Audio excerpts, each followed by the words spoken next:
Hey guys, welcome back to the channel. This is story about what if Naruto Awakens Devil Bloodline Part 1. Before I start, please do support for more amazing content and comments for Part 2. Do consider to subscribe my channel and share my video to your friends and check out the description as well. Let's start the video. Pain. Sasuke was intimately familiar with that term.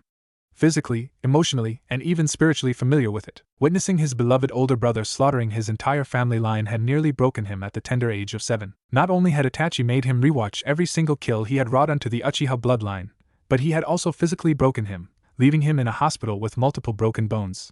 Though, the emotional pain far outweighed the physical. Sasuke had been betrayed by one of the most important people in his life. Someone he thought he knew with his entire core and being had ended up being something straight out of a nightmare from the deepest pits of his imagination. With this pain, he had been blinded by anger and hate. Betraying those he loved for power, betraying those he had respected due to a misguided view on life. Sasuke had been blinded by revenge for the majority of his young life. He had always felt trapped in a pool of his negative emotions, desperately clawing at walls that did not exist. His sanity had slowly dwindled into nothing by the time he was 16. The title of Avenger had come easily to him. Avenge his clan, avenge his parents, avenge his anger, avenge his actions. Blinded by a philosophy he created to justify his actions, he had inevitably become what he had tried so desperately to destroy. A monster not unlike his brother. And yet, when he learned the truth about Itachi, he had fallen deeper into insanity, further tarnishing his name and bloodline while welcoming agony and hate into his veins.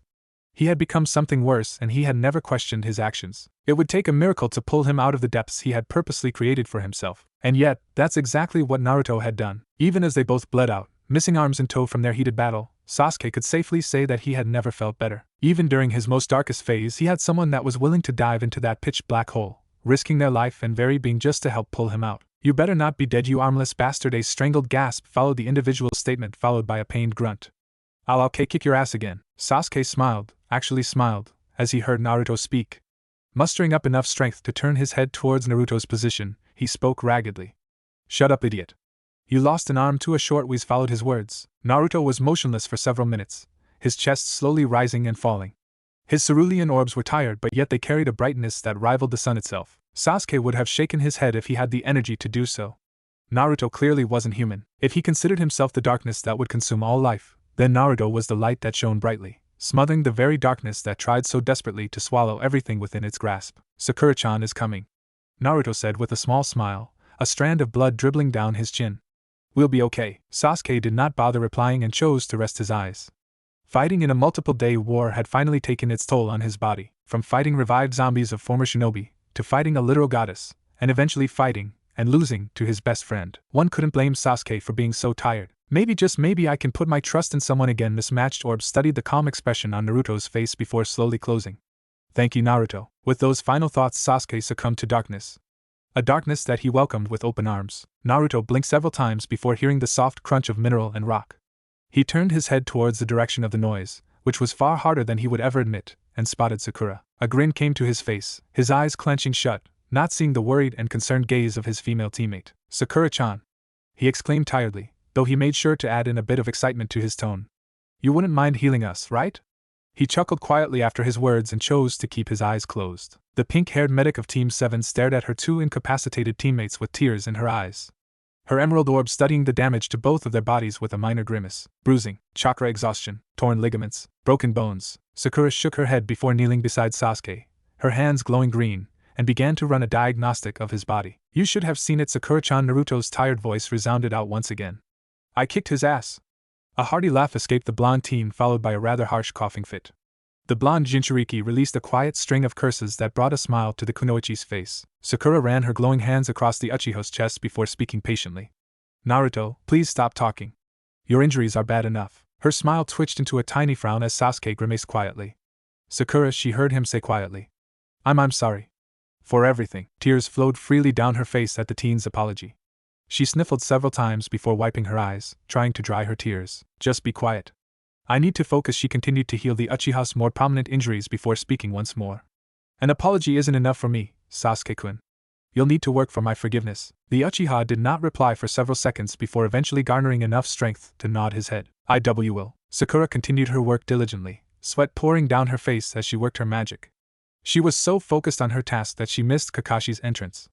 The hand that rested on her shoulder made her physically jump, but the voice that followed calmed her. "Don't exhaust yourself, Sakura." She slowly turned her head towards her sensei and stared at his eyes with a small frown. Both pupils were an identical shade of charcoal. It was unnatural.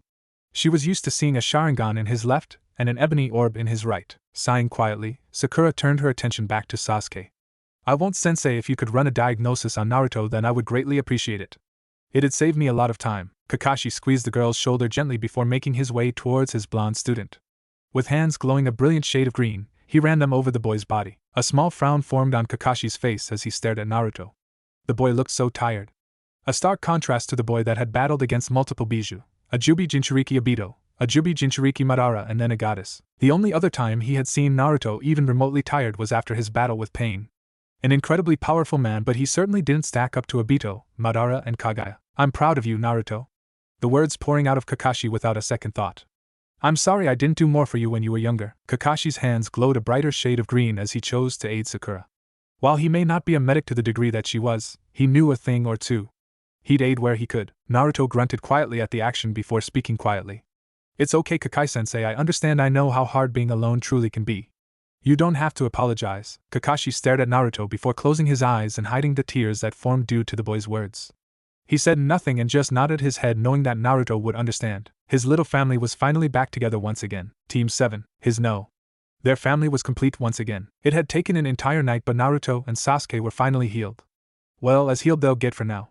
All of their major injuries were more or less healed, at the cost of Sakura nearly fainting multiple times while working on Naruto. As for their arms, well, that was a different story. Come on, Sasuke. It's your arm for Kami's sake. Naruto pleaded for the 5th time. You need 2 of them. The ebony-haired Uchiha rolled his eyes for the 6th time before responding. For the last time, I do not need 2 arms. I can and will kick your ass with just 1. The Jinchuriki stared at his best friend for several seconds before raising an eyebrow. I honestly didn't know you could even make jokes. That was a good one, Sasuke. The boy's grin was absolutely infuriating, but Sasuke would weather it. If only to deny the boy actually giving him his arm back. He didn't deserve it. It was a monument to his sins. A permanent reminder of his past actions. Shut up, idiot. He grunted out quietly before moving to carry Sakura. He bent his knees, allowing the girl to wrap her arms around his neck, before standing to his full height. Come on, let's go release the Mugen. Naruto's grin disappeared and a hardened expression replaced it. He nodded his head before lifting Kakashi and placing him on his back. Right. Let's go. Without any further words, the 2 teens disappeared in a burst of speed towards the Shinju. While not fully healed to 100%, they were perfectly capable of traveling. Once Naruto and Sasuke released the genjutsu holding the world hostage, then Naruto would have no issues activating his Sage mode and recuperating the injuries from his fight with Sasuke. He'd also like to speak with Kurama eventually, but he could wait. He still only had half of Kurama's entire power due to Black Zetsu. Once Sasuke released the Biju from their Chibaku Tensai prisons, then he could merge both halves of the Kyuubi, and Kurama would be whole again. The grumpy fox would definitely lighten up after that. As if somehow hearing Naruto's thoughts, the slumbering fox grumbled in his sleep and Naruto could make out a few words. Something along the lines of annoying blonde shit. He chuckled quietly to himself, and ignored the brief glance that Sasuke and Sakura gave to him. Team 7 continued their journey for nearly an hour before finally reaching the battlefield. There they found the massive Shinju, fully sprouted and holding all of the shinobi that had battled Obito, Madara, and the Jubi. Massive, white cocoons littered the battlefield with hundreds of massive craters and missing chunks of earth. Devastation as far as the eye could see. In the sky, there were 9 gigantic pieces of floating rock. Inside each piece of earth were the 9 Biju that Sasuke had imprisoned during his fight with Naruto. Sasuke gently placed Sakura on the ground before turning towards Naruto. He watched as the blonde placed an unconscious Kakashi on the ground. I'm sorry, Naruto. It was all Sasuke could really say. He didn't need to say them because he was absolutely positive that Naruto understood, but he still wanted to say them. If only to ease his own conscience. Naruto's azure orbs left Kakashi before focusing on his best friend. He offered the boy a small smile before closing the distance.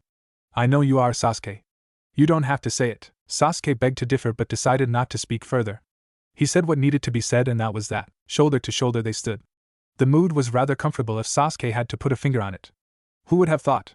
Just a few hours ago both he and Naruto were at each other's throat, hurling jutsus that could destroy the major villages. Now, Sasuke glanced towards his Friday no, his brother, and then shifted towards the floating constructs of rock. He released a tired sigh before placing both of his palms together. His chakra flared for a brief moment, and the spheres of earth slowly descended onto the earth. It would not be long before the Biju arrived. They will attack me? Sasuke mentioned in a rather placid tone, Rinnegan dulled due to an overusage. He closed said eye not a second later while his shoulders dropped tiredly. The Uchiha resisted the urge to rub his face and was only successful due to his pride. Naruto, ever the optimistic one, chuckled playfully as he wrapped an arm around his friend's shoulder. Maybe. But I'm sure I can convince them otherwise. Sasuke did not reply. You could apologize? Sakura chimed in helpfully, though by her tone she didn't sound relatively confident. I'm sure they would love that. Sasuke responded, a small dribble of sarcasm coating his words. You guys worry too much, right, Kakashi-sensei? Naruto placated. He's unconscious. Sakura replied evenly. Idiot. She added, and not a second later, Team 7 continued to idly bicker with one another as they awaited the Biju's return. Several minutes passed by before each of the 9 satellites reached the Earth. The meteors crumbled shortly after before cracking and breaking in half, revealing each of the Biju in their entire glory. Naruto's face broke into a huge grin as he ran towards the other half of Kurama, greeting him boisterously. Kurama! It's good to see you, buddy. He jumped onto the giant fox's snout, knees bent and hand raised in a single-finger salute. The other half of you is still sleeping. He's all tuckered out from Sasuke and Ai's fight. The giant fox stared down at its other half's Jinchuriki before focusing on the other 3 humans in the area. Crimson, slitted orbs regarded the humans with thinly veiled disdain before the massive Biju spoke. Why does he still breath? Kurama spoke with genuine annoyance lacing his tone. Like all those of his blood, they only seek to destroy. Naruto didn't get to respond to Kurama as one of the other Biju did so for him. That Biju being the Nibi Matatabi. Nay, Kurama, take it easy. The feminine voice of the giant cat spoke calmly. You already know why the child walks, you just want to be angry. Kurama replied in a snappy manner as he directed his gaze upon Matatabi. Silence. It matters not if I know. This child treated us like that wretched ancestor of his. Death would be a blessing. Before any of the other Bijus could speak, Naruto did so. Now, Kurama, we don't gotta go that far. He chuckled nervously when Kurama's blazing eyes focused on his own. He coughed quietly before placing his palm on the beast's fur. Just trust me, partner. He's changed, we can always kick his ass later though. He added with a giant grin. The Kyuubi contemplated Naruto's words for several seconds before scoffing quietly and closing his eyes. Get off me. Annoying brat. Naruto cackled loudly before hopping off the fox's nose, landing easily on the earth. I love you too, furball. A clenched fist rose towards the Kyuubi, patiently waiting for the action to be mimicked by the 9-tailed fox. Each of the other Biju stared at the child silently, waiting to see if Kurama would reciprocate the action. It took an entire minute, but eventually the beast rose its human-like hand and gently tapped its fist to Naruto's. When their fists connected, a burst of chakra was sent directly into Naruto.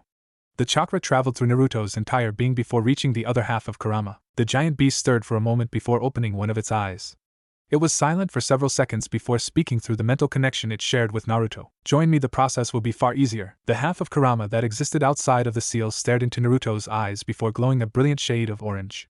The sentient constructive chakra became shapeless before seemingly getting sucked into Naruto's seal. Naruto's eyes widened exponentially for a moment before he shook his head. He rubbed his eyes several times before releasing a breathy exhale. Ah! He exclaimed, short of breath. That felt so weird. He glanced down towards his stomach before patting his seal with a small smile. Good to have you back, buddy. What a surreal experience. Sakura commented lightly from her position on the ground. Her emerald orbs traveled across each of the unique-looking beasts as she waved with a tired smile. Hello, my name is Sakura. It's nice to meet you all. Yo! Shikaku, the Ichibi said, screamed in response. Greetings, young one. I am called Matatabi. Matatabi, the Nibi, responded politely. It is nice to meet you as well. You can call me Isabu. Isabu, the Sanbai, greeted quietly in tow. Yo! I am the mighty Son Goku. Bow before me.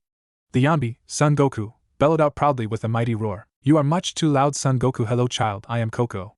The Gobi greeted politely with a minor bow. The giant dolphin-horse hybrid seemed to almost kneel. Oh! How exciting! Hello? I am Saiken. It is a pleasure to meet a friend of Naruto-kun. Saiken, the Rokubi greeted in a bubbly manner. The creature's slug-like body seemed to writhe in a manner that signified its joy. You! Call me Chomei. Aka lucky number 7. Chomei, the giant beetle buzzed happily as it flew into the air, doing several spins and flips. Gyuki. The Hachibi, Gyuki, greeted with a simple wave. Sakura stared at each of the beasts as they introduced themselves with an odd expression on her face. She hadn't known that the Biju had names. Well, it made sense. Who'd want their name to be defined by their most distinctive trait? And you already met Kurama. He's kind of an ass, but you'd get used to it. Naruto supplied helpfully with a small smile. His cerulean orbs traveled towards Sasuke, and he rose a single eyebrow at the small frown marring his friend's face. I wish to apologize to each of you, Sasuke stated as he slowly walked towards Naruto's position. I treated you all like mere pets, stealing your power for my own gain. The Uchiha kneeled on one leg while placing the palm of his right hand on the earth. Please forgive me. The 8 remaining Biju all stared down at the human with varying degrees of expressions and feelings. This was the first time that a human had bowed to them, let alone apologize to them. It was different. You truly only live because of your friend, Matatabi stated before any of her fellow siblings could. If it weren't for Naruto and his desire to protect us, then I would strike you where you stand. Count yourself lucky, ya bastard. Son Goku added in hotly, the temperature increasing to an almost uncomfortable degree. Now, Son Goku, Kokuo chided patiently. There is no need for your petty anger. There are bigger issues we must deal with now. Naruto nodded his head at the Gobi's words while replying. Yeah. We have to release everyone trapped in the Mugen Tsukuyomi. He turned his attention to his friend who was slowly rising from the earth. Come on, Sasuke. The Uchiha slowly made his way towards his best friend before raising his only remaining arm. He formed the necessary seal before placing it against Naruto's own. The two shinobi flared their chakra, just as Hagoromo Otsutsuki showed them, and then, Sasuke? You are channeling your chakra correctly, yes? Of course I am, you dumb bastard. I have perfect chakra control now. Well, try harder then. It's not working, you idiot. The two teens bickered for several more moments as Sakura and the rest of the Biju stared at the teens with placid expressions. Naruto released a cry of aggravation before moving his hand away and exhaling heavily. Okay, let's try this again. Super Gramps said that we both needed to form the rat seal and channel our chakra at the same time.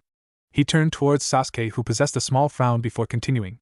Let's try again. Without another word, Sasuke placed his hand against Naruto's before both boys closed their eyes. Orange chakra surrounded Naruto, while a layer of purple chakra surrounded Sasuke. Several seconds passed by in silence as yet again, nothing happened. A pit began to form in Sasuke's stomach as he immediately caught on to what was happening. A heavy frown slowly settled on his face as he glanced towards Naruto. The boy was ranting quietly to himself, seemingly arguing with the Kyuubi. He wasn't aware of what was currently happening. Sasuke's mismatched orbs left the blonde-haired teen and then proceeded to focus on Sakura. The girl's gaze was calculating as she stared out into the distance, mind working a mile a minute. She had her thumb resting on her bottom lip with her eyebrows furrowed. Forehead creased as her eyes began to slowly widen. She was going to catch on soon. This wasn't good. The jutsu, it wasn't working. He and Naruto had channeled their chakra perfectly, doing exactly what Hagoromo had told them to do to release the Mugen Tsukuyomi. No, it couldn't end like this. It can't. Adrenaline surged throughout his body as his heart pumped rapidly. A distinct ringing noise resounded through his ears and his eyes became unfocused. Sasuke wasn't even aware of the fact that his hands were shaking, nor was he focused on the incessant rambling from Naruto. His eyes grew unfocused before he eventually started experiencing tunnel vision. The jutsu wasn't working. The jutsu wasn't working. The jutsu wasn't working. The jutsu wasn't working. The jutsu wasn't working. The jutsu wasn't working. The jutsu wasn't working. The jutsu wasn't working. The jutsu wasn't working. The jutsu wasn't working. The jutsu wasn't working. The jutsu wasn't working. Why? Why wasn't it working? They were doing it correctly. Ma, maybe there was another way. Maybe they were just being stupid. Yeah, that had to be it. There was no other explanation as to why the jutsu wasn't working. If he and Naruto just tried one mo. Sasuke felt two hands grip his shoulders roughly. The darkness that encircled his vision slowly bled away and he found himself staring directly into Naruto's concerned eyes. Hey! You okay? Sasuke blinked several times before a wave of nausea crashed into him. He soon found himself on the ground, clenching the sides of his skull as he whispered hysterically. It's not working, why is it not working? Naruto stared at his friend with visible worry before directing his attention to Sakura and the remaining Biju.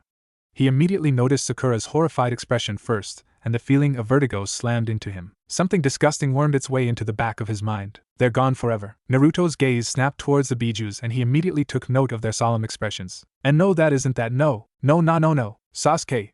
Get up! I said get up. He roughly pulled the boy to his feet, ignoring how robotic his friend seemed to be. We gotta try again. Come on! Naruto forced both of their hands together before channeling his chakra. Despite Sasuke's seemingly catatonic state, he was still lucid enough to also channel his own chakra in response to Naruto's. Nothing. No, Kami, damn it, and no. Again, nothing. Again, nothing. One more time, Naruto. The angry voice of Kurama reverberated against Naruto's mind, causing him to release a grimace. Kurama, why you gotta help me? The jutsu, it's not working, he replied in a slightly hysterical manner. I don't know what's going on. The Kyuubi was silent for several long seconds. Long enough that Naruto had stopped to catch his breath and get it under control. You and that boy are doing nothing wrong. Naruto's fists tightened immensely at the Kyuubi's words. His teeth clenched harshly as he mentally responded in a pleading tone.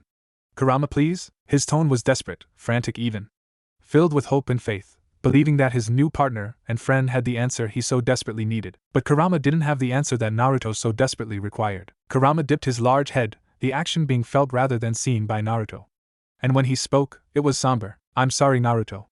The jutsu has failed. It was the final nail in the coffin. Tears formed and fell as Naruto dropped to his knees. His previously clenched fists now relaxed considerably, and lay on the rock beneath him. Naruto's head tilted forward, spiky locks of blonde hair shadowing his forehead and upper face. His torso trembled several times, but he refused to cry out, refused to give up hope, refused to believe that it was over. It couldn't be. It just couldn't. They had won, they won. They beat Kaguya. Defeated the Jubi. Sealed her away. Why? WHY WHY WHWY WHY WHY WHY WHY WHY WHY WHY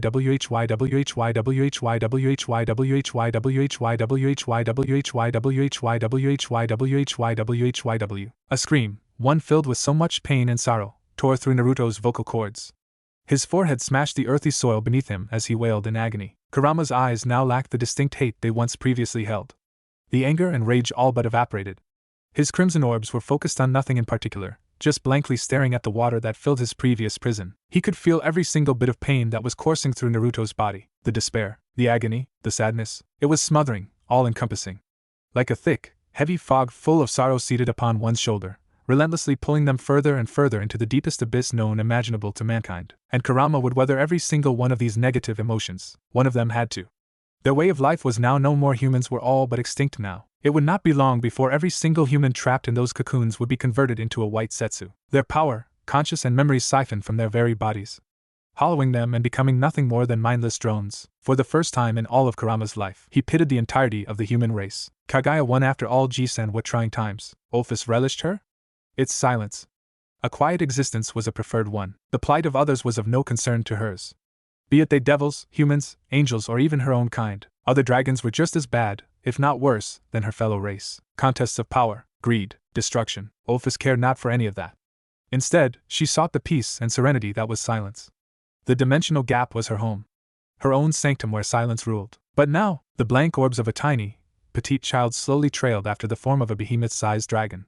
The dragon's most prominent feature was its red scales. Other than it being absolutely enormous, of course, Ophis' silence had been invaded, defied, interrupted. Great Red, the giant dragon that was currently flying around the dimensional gap without a care in the world, was an annoying pest. He had been adamant to call this place her home, his playground. It was unacceptable. The dimensional gap was her home. He did not belong here, nor was he welcomed. She had made sure to let him know this as well, dozens of times at that. It always ended the same. He would argue with her, antagonize her, spew vitriol at her, demand a fight. Ophis did not wish to fight Great Red. A prolonged fight between them would take too much time. She had already fought him once before, and she was not keen on doing it once more. They were both too powerful, and it would only end in another draw. But that would change soon. She had been garnering allies to aid her problem. That problem being Great Red. With the help of talented and powerful beings of all races, she was sure that they could get rid of Great Red, once and for all. The Cow's Brigade, she called it. Well, she didn't name it that. She didn't care for the name. Her only goal was removing Great Red from her home. The tiny childlike form of Ophis raised her hand towards the form of Great Red, who was currently flying through the iridescent skies. She formed a finger gun with her index finger and thumb before speaking in a monotonous tone, devoid of any and all emotion. Bang! Do you guys believe in the theory of parallel universes? Sakura's question resounded out into the night sky. Theory of what now? Naruto's confused voice replied only a moment later. The belief that a world or multiple worlds, not unlike our own, exist in a similar plane of existence but with major or minor differences. Kakashi supplied helpfully. Of the blonde eloquently replies. Idiot Sasuke comments slightly before explaining in a simpler fashion. Another elemental nation's on a different planet that isn't this one. Oh! Naruto exclaims loudly before chuckling. Yeah, I don't know, moron. Fuck you, Sasuke. Pass. The two powerful teens bickered back and forth for several minutes as the other members of Team 7 lounged under the night sky. The stars in the heavens shined brightly from up above. A campfire was situated in the middle of their little group, offering light to the four shinobi who were content to just lay about and speak about any topic they fancied. It had been nearly 6 months since that fateful day. It was a rough day to say the least. Multiple breakdowns, fights, tantrums, fits of despair, and hopeless denials had followed suit. From each of them no less, though it had hit Naruto the hardest. He had been a wreck for the first 3 months, desperately trying anything and everything to undo the nightmare that had descended upon them. It was, in the end, useless. The jutsu that was supposed to release humanity from the clutches of the Shinju had failed in spectacular fashion. They were all that remained of the elemental nations. Humanly speaking, of course. It was odd. There was a certain mystique to being the only remaining living individuals of an entire planet. At least Sakura thought so. It was kind of fascinating. She was one of the last humans in the entire elemental nations, and for humanity to revive, she obviously had a duty. That particular conversation had been relatively awful. Could you blame her? Imagine being the last of your kind that had the ability to reproduce. She would have to be the sole savior of the human race. It was harrowing. Overbearing. Annoying. Sakura had almost denied it in its entirety, but that was a selfish belief on her part. She didn't want to be the woman burdened with the rebirth of mankind. Thankfully, her team understood.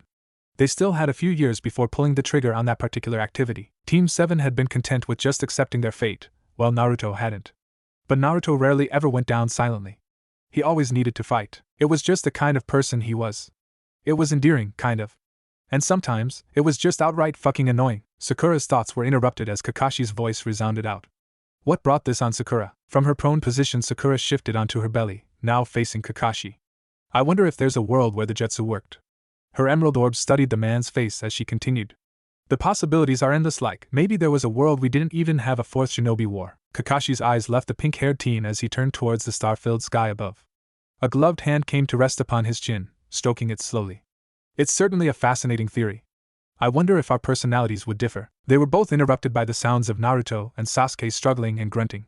The two teens were currently in a handlock, both struggling to overpower the other. Their bodies rolled along the muddy soil, tarnishing their clothes and dirtying their bodies. Stupid, one-armed bastard. Fuck you, idiot. You still have one arm, too, but I can grow mine back. Shut up. The two friends eventually rolled over the campfire, destroying it and ridding the group of their source of light. Before they could even attempt to bowl over Sakura, the girl kicked them away. With startled yelps, the two teens were sent tumbling away from the girl, crashing into a rather large boulder and halting their momentum in its entirety. Don't make me punch you too, she threatened loudly with an angry fist. Kakashi sighed quietly to himself as he propped his head up with one of his hands. Leave them be, Sakura. You know how they are. Her fist was redirected towards Kakashi as she glared at him. You want some too? She threatened. The mask-wearing jonin just chuckled sheepishly while raising his hands in a placating manner.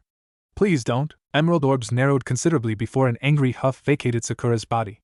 She turned back towards her male teammates before stomping towards them while cracking her knuckles. Kakashi watched the girl stomp away from his position with a sigh of relief. He did not want to deal with an angry Sakura. The girl could destroy mountains with a single punch. No thank you, not the face, Sakura-chan. Watch it.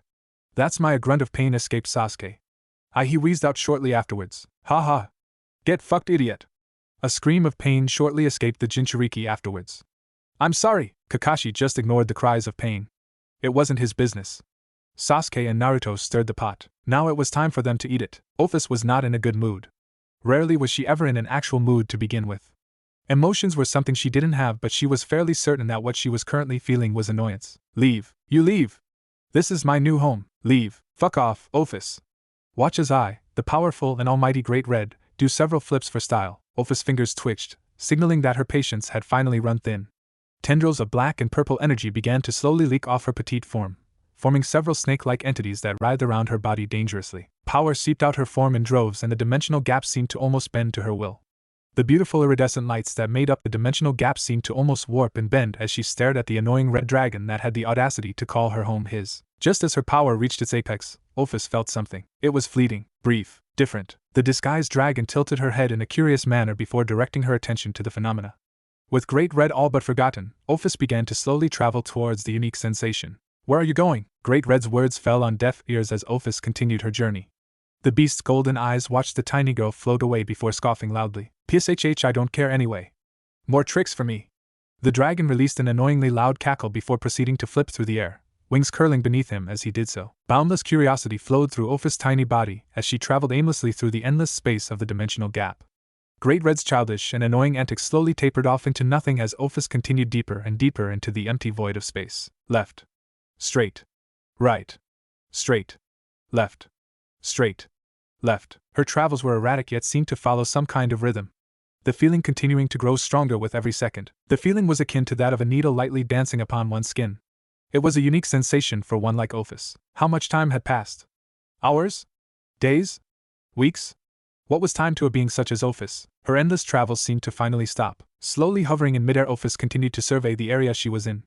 There was nothing here that was out of the ordinary. The same bright, iridescent lights flashed all around her body before the sensation happened once more. This time, though, it was far stronger. Blank, ebony orbs sharpened immensely before her sight focused on a particularly bright light emanating in midair. Head tilted curiously, the petite child slowly floated towards the unique phenomena. Hovering in midair was a tiny hole, or tear in the dimensional gap. It was deceptively small. Tiny enough to truly go unnoticed, but not small enough if one were to truly focus their gaze upon it. The spatial tear couldn't have been bigger than her pinky. The infinite dragon god stared at the thimble-sized hole for what seemed like hours before she eventually raised a single digit. Her index finger gently prodded the tear with all the curiosity of a child. The hole was more akin to that of a ripple when one came into contact with water. The space surrounding the hole rippled multiple times at Ophis' action. Ophis was motionless for several long minutes before eventually prodding the hole once more. This time she used far more force and began to slowly rip the tear larger. The hole began to slowly grow in size, the light emanating from the hole growing in size and intensity. Once the hole was big enough for Ophis to fit her fist through, she stopped poking it. A smile, yes a smile, formed on the girl's face before she gripped the hole with both hands. Channeling a great deal of power into her body, Ophis proceeded to rip the hole even further. Her action caused an immense flash of bright light to encompass her. The gargantuan pillar of light spanned out for several miles and Ophis was consumed by its ethereal glow. Why is the world shaking? Naruto cried out with only a slight bit of panic. Indeed, the world was shaking with the fury of Kami herself. Team 7 had been preparing their breakfast before the very world itself began to shake violently. Naruto! What did you do? Sakura cried out in annoyance, as she slammed her hands into the ground to prevent herself from falling over. I didn't do anything. I swear! The whiskered teen responded frantically. This isn't natural. Kakashi grunted out quietly, gripping onto Sakura's jonin vest to keep himself from being sent tumbling. Purple chakra exploded around the three individuals before a feeling of weightlessness encompassed them. The familiar form of Sasuke's perfect Susanoo kept them all grounded as the earth beneath them gave way. The four remaining shinobi glanced down at the earth in shock, watching as the entire landscape was quite literally torn asunder. Kami Sasuke whispered quietly as he stared down at the devastation. Naruto's eyes widened before he donned the chakra of Kurama. A golden, ethereal layer of energy spread throughout Sasuke's Susanoo, encasing it and changing its form to that of a giant nine-tailed fox samurai. The other Biju. We have to save them from whatever's happening. Naruto's golden orbs met Sasuke's mismatched ones.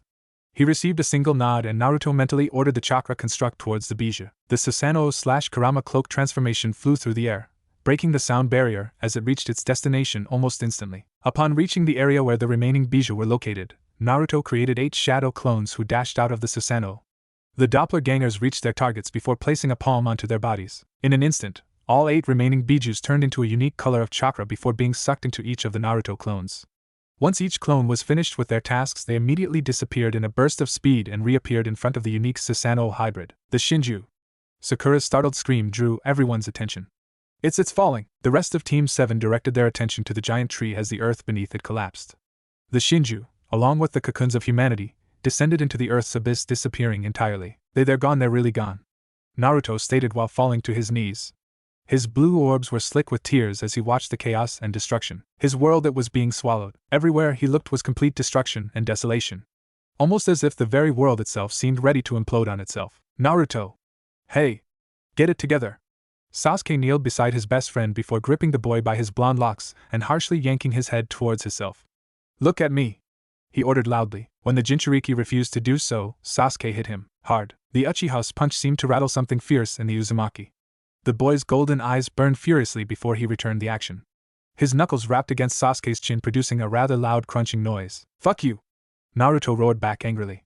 Do you not see what's happening? Our whole world is destroying itself. Tears trailed down his face as his voice cracked. What the fuck are we going to do now? Sasuke spit out a glob of blood, nursing his chin with his only remaining hand. He quickly stood to his feet, mismatched orbs burning with a fire not unlike the flames of Amaterasu. I don't fucking know! He returned angrily, his forehead cracking against Naruto's with the force of 1,000 men. Blood immediately trickled down both boys' face, though they weren't bothered. But at least I'm not going to fucking cry about it. That's all you do now. Cry and cry and cry and cry and fucking cry. Before the two friends could come to blows, Sakura placed her hands against their chests before harshly pushing them away from one another. Hey! We have more important shit to worry about now. We can't afford having both of you fighting right now. Her emerald orbs blazed fiercely as she pinned the two boys with a harsh glare. Stop fighting. Kakashi watched him quietly with his arms crossed against his chest, silently hoping that the boys would come to their senses. Sakura was absolutely correct. They couldn't afford to be fighting like this, least of all Naruto and Sasuke coming to blows once more. They had fought many a time since the jutsu had failed, though each time they had held back, holding on to hope that one day they could save the elemental nations. Kakashi's eyes risked a glance towards the destroyed land and a heavy frown marred his hidden face. Now that the elemental nations was truly destroyed, he actually feared that the two teens would come to blows. They would certainly kill one another now that they truly had nothing to lose. After a tense minute of silence, both teens slowly relented, shoulders dropping tiredly. Sakura exhaled heavily before moving her hands. Rubbing her eyes with her left, she spoke tiredly. We have to plan or do something. Plan what exactly? Sasuke asked in a slightly snarky manner. Look around us. There's nothing. What are we going to do? Before Sakura could respond, Naruto did. Hey! She's just trying to help Sasuke. I don't see you coming up with a plan. What plan? The Uchiha yelled out, tone laced with frustration. There's nothing. The Shinju? Gone. Our home? Destroyed. What in Kami's name do you propose we actually do, Naruto? The whiskered Jinchuriki tightened his only remaining fist as he struggled to come up with a response. After several long seconds of silence, he eventually huffed angrily. I don't know. I don't know what to do. I have nothing. Nothing. He growled angrily before throwing his hand up in defeat, tone growing quiet. I got nothing. Team 7 grew quiet at Naruto's defeated tone. The only noise was from the destruction wreaking havoc upon their world. Interesting. An unknown female voice spoke through Team 7's silence. The unknown voice caused each of the shinobi to tense heavily. They hadn't even sensed the arrival of the newcomer. Sasuke's Rinnegan flared in response to the woman's presence. The tomo of his Rinnegan spinning wildly as his eyes centered on the woman who had spoke. Naruto's senses went haywire as he focused on the newcomer. He felt a sharp sting in the back of his neck before the immense presence of the individual bared down upon him. Naruto and Sasuke physically froze. Their bodies refused to move as they stared at the entity before them. This being was far superior than Kagaya. Her power was all-encompassing, overbearing, suffocating, infinite. It took everything they had just to keep themselves from falling over. A task that Sakura and Kakashi had failed. Both Jonin and Kunoichi hit the floor of the Susanoo, head straining to keep upright. Who are you? Naruto questioned with fear seeping into his veins. The woman, or rather child, tilted her head curiously before offering a single blink. You are standing, she eventually stated. Naruto swallowed the bile in his throat before speaking hesitantly. Yes. I'm standing, why wouldn't I be? The little girl showed no emotion. Scratch that, she had no emotions. You can stand in my presence, she stated again. To Naruto, she seemed almost confused. Why? Is that not normal for you? The whiskered teen asked quietly. Unsure if the girl was hostile or not, he sure hoped she wasn't. This girl's power was off the fucking charts. Even Kagaya hadn't been this overwhelming and they had struggled to beat her. Most individuals that have the ability to sense my true power cannot comprehend it. Their minds are incapable of grasping the infinity. She spoke blankly. There was a gleam developing in her eyes and it made Naruto and Sasuke nauseous. Not only can you stand but you are able to weather it, she continued while floating closer to the chakra construct. Interesting. What's your name? Sasuke questioned quietly, trying to calm his racing heart. Ophis' attention left Naruto before settling on the Uchiha. She blinked once before replying. Ophis. Naruto licked his lips nervously before responding. My name's Naruto Uzumaki. It's nice to meet you. His greeting was more of a question than a statement, but the little girl didn't seem to notice or care. He was sure it was the latter. The little girl did not respond to Naruto's greeting. Instead, she directed her attention to Sasuke, staring into his eyes. Sasuke Uchiha, he greeted quietly, not bothering to add any niceties.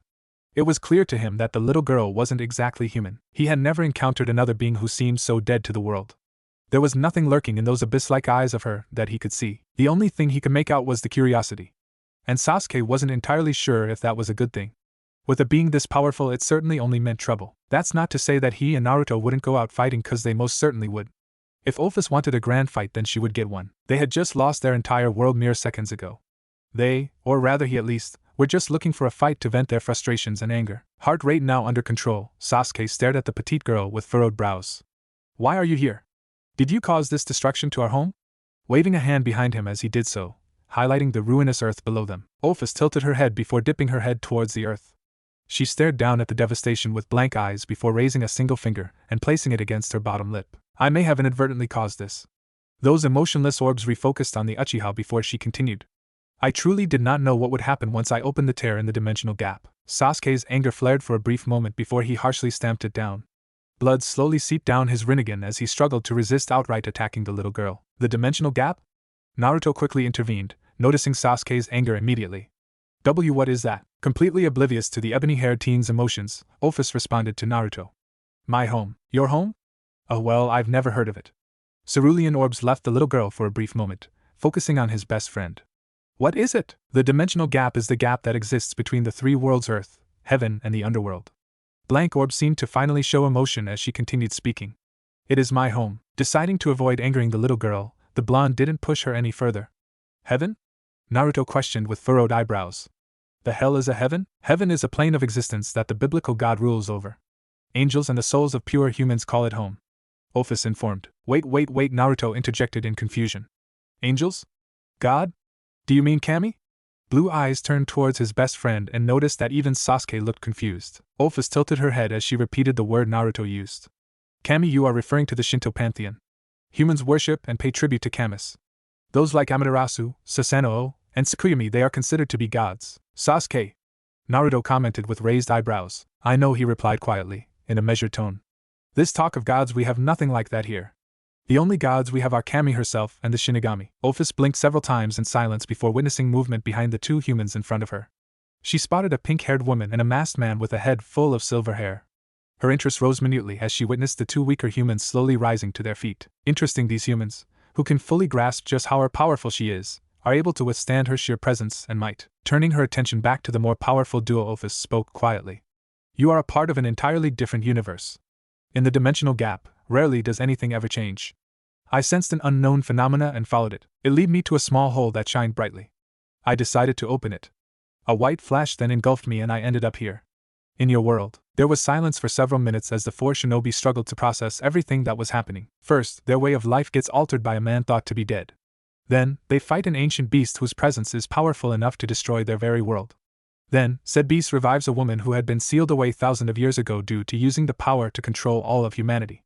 Then, they defeat the woman and reseal her. Then, the jutsu that's supposed to save all of humanity ends up not working. And now there's a little girl, with a power that can't even be comprehended, rips a hole into their universe, causing the calamity of the elemental nations. Great. Fucking awesome. I honestly wouldn't mind dying at this point. Sasuke commented dryly, previous fear of Ophis now completely gone. I mean, really. I'm done. Sasuke, Naruto chided in an annoyed manner. Don't joke about things like this. The Uchiha glanced towards his friend and with a face set in stone, replied blankly. It wasn't a joke. Idiot. Don't start, you too. Sakura commented quietly, head still ringing due to the little girl's presence. She gingerly rubbed her head trying to stave off the migraine that was oncoming. The elemental nations is gone, we need to accept that now. There's nothing here for us anymore. Kakashi slowly dropped to his bottom, too tired to even care about standing on his feet. Sakura is right, he placed his gloved hand on his face, rubbing his temples to alleviate the pain emanating from his head. We have nothing, and judging by the trembles, we don't have much time either. Naruto grit his teeth in frustration before turning his back on Ophis, focusing on his sensei and teammate. What can we do then? Sasuke and I can't travel to other dimensions like Kagaya. We're stuck here. Not exactly, Sasuke responded with narrowed eyes. When the rest of Team 7 directed their gaze on him, he spoke. If what Ophis says is true, then we can live elsewhere. Ophis did not respond, her face betraying nothing. You mentioned some place called heaven. If I'm correct, then the underworld is the opposite of heaven, yes? Sasuke received a single nod from the dragon. If that's the case, then that would mean that Earth is similar to our world. Will you take us there? He asked almost desperately.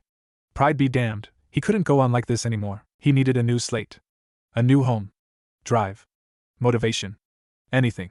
Just something other than the monotony that Team 7 had been through for the past 6 months. Team 7 needed this. I can take you with me. Ophis responded blankly. But on one condition. What is it? Naruto asked with newfound hope. You must help me with an important matter. My home is the dimensional gap, and recently an unwanted guest has decided to invade it. I want him gone.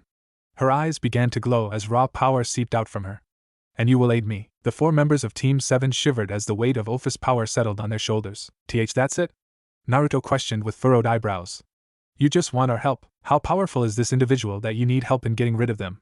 Sasuke questioned with narrowed eyes. We can sense the power you have.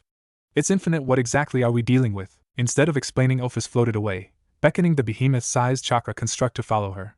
The little girl slowly descended into the now destroyed core of the world, disappearing into the abyss. Team 7 stared down at the abyss that Ophis traveled through in silence. What do we really have to lose? Sasuke proposed quietly with a minor shrug. Our lives. Naruto responded with a sigh. We should have lost those a dozen times by now. Kakashi supplied helpfully. I think we'll be okay. Oh, so now everyone is optimistic. Cool. The pink-haired medic added in sarcastically. Well, now we have a reason to be. The Uchiha replied with a small smirk. I can't wait to eat actual food. My cooking wasn't that bad. Sakura screamed angrily. True. It was way worse. Kakashi jibbed with his infamous eye smile. Naruto plastered a fake smile on his face as he responded with a thumbs up. I thought it was Graia yet. He convinced no one. And with that final nail in the coffin, Sakura dropped her head in defeat, skulking childishly. Come on. Let's follow Ophis. So that's him, huh? Naruto questioned rather than stated. A single nod. Is he doing flips? Sakura questioned with a mild amount of confusion lacing her tone. Another nod. Well, he's pretty big. Kakashi commented lightly with his hands in his pockets. Again, another nod. Are we just going to ignore the fact that he's a dragon? Sasuke questioned in annoyance. Well, we all have eyes, Sasuke. Of course we can see it's a dragon. You idiot, I'll actually kill you. I'd like to see you try, you stupid bastard. Come closer, you stupid idiot. Kakashi and Sakura both ignored the boys' bickering as they stared at the enormous red dragon who was currently doing several backflips while yelling like a child. Certainly an odd one. The veteran Jonin commented lightly. Sakura's face went through a myriad of emotions before eventually settling on a small frown. I already hate it here, Kakashi chuckled quietly, shifting his weight on his leg. Chin up, Sakura. I think our time here will be interesting. Ophis turned her back to Great Red before staring at Kakashi and Sakura. His name is Great Red. He is incredibly powerful. Many in the supernatural world believe he is my equal in terms of power. The little girl seemed to almost sniff indignantly at the comment before continuing. They would be wrong. Kakashi didn't bother calling the little girl out on her display of childish arrogance. She could smear him without so much as lifting a finger.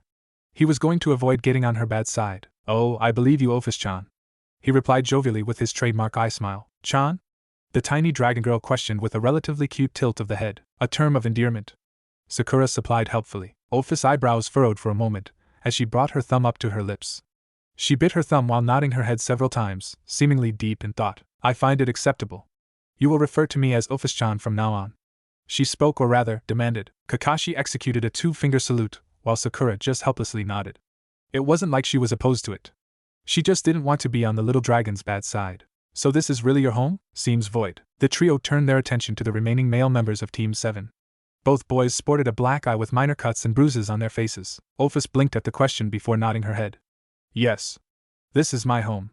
It is quiet, or it was before that idiot came. Now I am busy trying to rid myself of him. Naruto stared at the giant reptile with a raised eyebrow. Clasping his hand behind his head, he leaned on one leg before speaking. Well, why don't you just fight him? You're really strong. Just beat him and tell him to get out. Ophis shook her head as she responded. A prolonged fight between Great Red and I would take too long. I do not wish to fight for so long. So you're using pawns to help you? Sasuke muttered while crossing his arm against his chest. Ophis stared at the teen before shrugging. If that's what they wish to be called, then yes. It is not like I'm the only one who is compensated. For the individuals that help me, I grant them a portion of my power. Sounds dangerous, Sakura commented lightly. Arrogant, you mean? Kakashi corrected. I am a dragon. Ophis responded as if that was supposed to explain everything. Hold up. You're a dragon? Naruto exclaimed curiously. The little girl nodded. Then why are you a little girl? Sasuke questioned with a raised brow. Ophis shrugged as she replied. It is comfortable. So, we're just going to keep ignoring the fact that she has tape on her? Kakashi questioned out loud. Can you shape-shift into other things too? Naruto asked, completely ignoring Kakashi's question. I can. The dragon answered with a slight bob of the head. Oh. Can you show me? The blonde teen asked with stars in his eyes. Oh cool. I'm just going to be ignored then. Kakashi replied in an aloof manner. What would you like to see? Ophis asked, once again ignoring Kakashi. The whiskered teen brought a finger to his chin as he thought of what he wanted to see. There was silence for several long seconds before he eventually snapped his fingers. Ah. How about an older version of yourself? The little dragon blinked at the request before her body began to morph and change. Her hair grew longer, her height increased, and her body became more curvy. Impressive. Sasuke remarked with a single eyebrow raised. Naruto placed his index finger and thumb in his chin as he studied the girl's new body. Are you capable of morphing certain parts? Ophis nodded. Oh. Do the chest, pervert. Sakura commented in annoyance. Naruto shrugged his shoulders. It is what it is. No.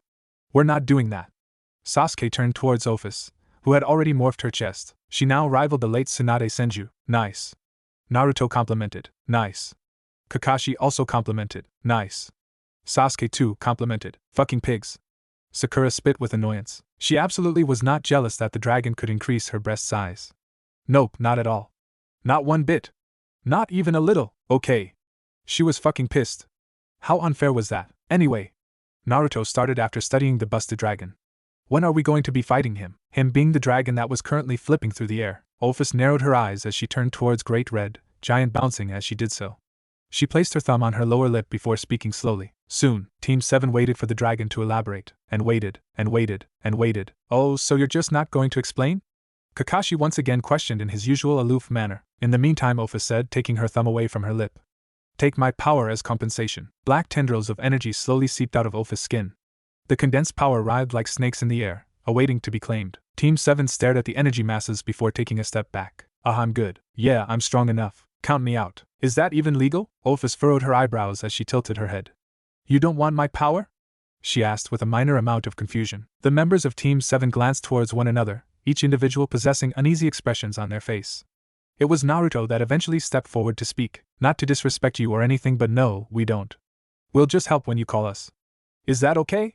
He questioned nervously, hand coming up to rub the back of his head. Ophis was silent for several long seconds before the tendrils of energy slowly returned. You four do not hunger for power, Sasuke scoffed quietly. Been there, done that. I'm past my power-hungry days. I already have enough power. Naruto responded with a shrug. And you just got way more from the Bijus. Kakashi informed with an eye smile. It's a good thing you're not a bad person. I'd be worried. You should be worried. Sasuke corrected. He's an idiot. Fuck you, Sasuke. Die. Hey. Sakura growled loudly. Stop fighting right now. Ophis watched the four shinobi as they interacted with a keen gaze. Interesting, so very interesting. She needed to study them more. But for now, she had other things to do. Like gathering more allies and pawns to aid her in her mission. Great Red needed to be killed. Or silenced. Or sealed. Or eviscerated. Or exploded. Or stabbed. Or burned. Or drowned. Yes, he needed a lot of things. Team 7 stared at the vast city of Kyoto in slight awe. Brilliant lights and towers greeted them as they overlooked the city from one of the many nearby mountains. Beautiful architecture that resembled their own home greeted them. The city greatly reminded them of home, but with a slightly futuristic look to it. There were things and objects that they couldn't even understand. What were those metal objects with wheels on the roads? This is Kyoto, Japan. Ophis informed them. I believe that this city shares vast similarities with your own. It also falls under the Shinto pantheon and is a neutral faction to the devils, humans, and angels. Why is that? Sasuke questioned while studying the beautiful city. I can also sense chakra? Naruto shook his head as he responded. No, similar to chakra but different. What am I sensing right now? There's tons of these signatures. They're almost animalistic in nature, some are even what? Kakashi, Sakura and Sasuke all stood by silently as Naruto continued to sweep Kyoto. They knew that out of the four of them that he was the best sensor. It's strange, I don't know what or who those signatures belong to, but they're all similar to one another but also different. It's weird. He commented while running the back of his neck. What you are sensing are a race of beings called yokai, who have the ability to use jutsu. It is the equivalent of devil magic and various other powers. She nodded once before continuing. When I first arrived on your planet, I found that the chakra saturating your planet was overwhelming. Everything and everyone had chakra. That is not the same here. Only specific races even have the capability to harness chakra. Naruto rubbed his chin with his remaining hand before muttering quietly. Does that mean that senjutsu can be learned here? The little dragon nodded her head as she replied. Yes. In fact, one of my subordinates has mastered senjutsu. Perhaps you would like to meet her? Sure. The whiskered teen answered, mind still reeling about all this new information. Kyoto is under the jurisdiction of a woman named Yasaka. She is a Kyuubi yokai and possesses impressive power, though she would be no match for you too. She directed towards Naruto and Sasuke in particular. Cool. Third wheel it is. Kakashi commented lackadaisically. Third wheel? Get in line. I'm the third wheel. Sakura scoffed angrily, hands crossing against her chest. I'm the third strongest here. You lost an eye. Harsh. The masked Jonin commented good-naturedly. But true, a Kyuubi, huh? Naruto muttered to himself. He was silent for several seconds before gathering nature chakra and accessing sage mode. His eyebrows furrowed at the negativity he could feel, though it wasn't anywhere near as bad as his home planet. Shinobi had killed for sport during the darker times of the elemental nations. These feelings were relatively mild compared to that. With yellow bar-like pupils, Naruto closed his eyes as he expanded his senses through the entirety, not Kyoto. He was silent for several seconds before sensing someone who carried an immense amount of power. He was silent as he continued his actions before feeling something penetrate his sixth eye. He released a surprised gasp as the individual he had been sensing suddenly sensed him. Impressive, I thought I was being careful. That's quite the amount of power I can sense. Kurama's deep, baritone voice sounded out. Kurama! You're awake. Keep it down, brat. It's far more cramped in here now. Naruto mentally chuckled at the grumpy response before replying. Sorry, buddy, there wasn't any other place to put your siblings. There was a brief moment of silence before Kurama eventually responded, his tone being soft and surprisingly gentle. Thank you for saving them, Naruto, for saving us. Naruto was silent for several seconds before a grin split his features. He chuckled quietly, ignoring the looks from his team. You're welcome, Kurama. But really, it was no problem, you're all important to me. You're also all I have left from home besides Sasuke, Kakashi, and Sakura. The giant fox said nothing in response. He didn't need to. Naruto and Kurama had been partners since the war. They understood how one another felt now. She knows we're here. Naruto suddenly stated. She's pretty powerful. I thought I was being careful not to trigger her. Might as well pay her a visit, yeah? Kakashi commented lazily from his perch on the mountain. If I was the leader of an city and village, I would want to know the intentions of 4 powerful unknown individuals. Come on, let's go. Sasuke responded before disappearing in a burst of speed towards the giant city. Sakura nodded her head before she too disappeared towards the city. The masked Jonin sighed quietly before slowly rising to his feet and walking down the mountain at a leisure pace. See you there, Naruto. He proceeded to then wave over his shoulder. The whiskered youth just shook his head before turning towards Ophis and offering the girl a small smile. Thanks for the help, Ophis. You really saved us back there. The little dragon blinked at the praise before nodding her head once. I will continue to watch over you for. You all intrigue me. Goodbye for now. Naruto. With those parting words, the little girl seemed to just disappear, as if never having existed. Her overwhelming presence just seemed to vanish. Naruto shook his head at the action before he too disappeared in a burst of speed, catching up to Sasuke and Sakura. They're staring at us. Naruto stated quietly. They're terrible hiders. Sasuke affirmed. Leave them alone. They're just doing their job. Sakura placated calmly. The trio were now in the actual city itself and were currently walking down one of the many streets in Kyoto, occasionally admiring the art, music and architecture. Once they had actually stepped foot in Kyoto, they had been swarmed by several yokai, though the beings hadn't yet revealed themselves. But it was incredibly clear that they were a little nervous in approaching them. It's not every day that you see 3 humans with access to chakra in Kyoto. Especially not when 2 of those individuals had more power and chakra than even their leader, Yasaka. Where the hell is Kakashi? Sasuke grunted out quietly, fingers itching to wrap around his kusanagi. Naruto's eyes wandered from vendor to vendor, mirror to mirror and shop from shop. He said he'd meet us later. He trailed off before sniffing the air and smiling widely. Is that ramen? Sakura's stomach decided to make itself known with a rather loud groan. The trio of shinobi immediately stopped walking with Sasuke and Naruto turning around to stare at her. The pink-haired medic returned their stares with an annoyed one before speaking. I'm hungry. The hell are you looking at? You want to get knocked out? Her right fist waved back and forth angrily, knuckles white due to the force. The 2 best friends, wisely, decided that angering the beast certainly wasn't worth it. Ramen? Naruto suggested with a raised eyebrow. Ramen. Sasuke affirmed with a nod of the head. That's what I fucking thought. Sakura huffed indignantly. The 2 males of Team 7 did not bother commenting and made their way to a comfy-looking ramen stand. Upon taking a seat at the tiny restaurant, Naruto slammed a palm to his head. We don't have any money. We can't eat. The ebony-haired Avenger scoffed quietly before reaching into one of his pockets and pulling out several bills of yen. Idiot. You didn't pickpocket? Naruto looked affronted as he replied. Stealing is wrong. Sakura also pulled out several bills from her pocket. We're shinobi, Naruto. It's what we do. The blonde teen just crossed his arms with a huff. I'm not stealing. Sounds like a personal problem.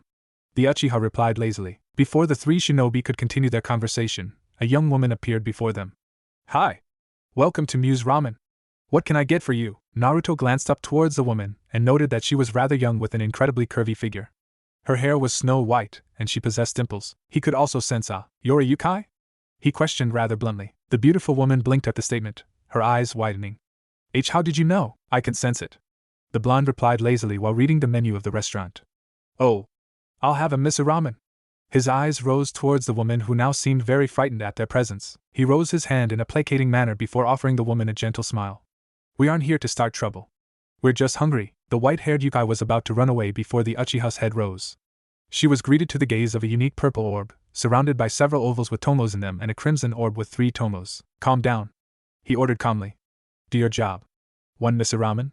1 serving of tomato soup and 2 servings of anko dumplings. After speaking to the woman, Sasuke deactivated his Sharingan before placing his chin atop his right hand. The woman immediately went to make the dishes that she was ordered to do with almost robotic-like efficiency. Sasuke. You shouldn't use your Sharingan for stuff like that. The Avenger ignored Naruto's statement with an eye roll. Until the woman that leads Kyoto directly demands our attention, I'm going to do what I want. The blonde-haired teen sighed loudly before mimicking his best friend. He closed his eyes as he too rested his chin atop his palm. There was a comfortable silence for several minutes as the 3 shinobi reveled in the comforting atmosphere. It's a beautiful city. Sakura commented offhandedly. The architecture is absolutely gorgeous. Definitely. Naruto mentioned with a small smile, eyes now open and roaming across the city from his seat. Kinda surprised that the people here speak our language. It's not our language, Sasuke commented. It's incredibly similar, but some words don't match. I noticed it while trying to read the menu.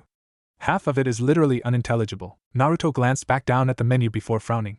Now that he was actually looking at it instead of skimming over it, he could see what Sasuke was saying.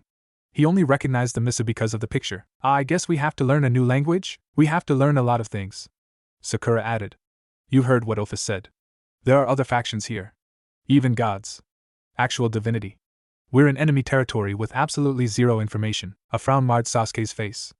A shinobi's worst nightmare. He muttered quietly. I think we'll be okay.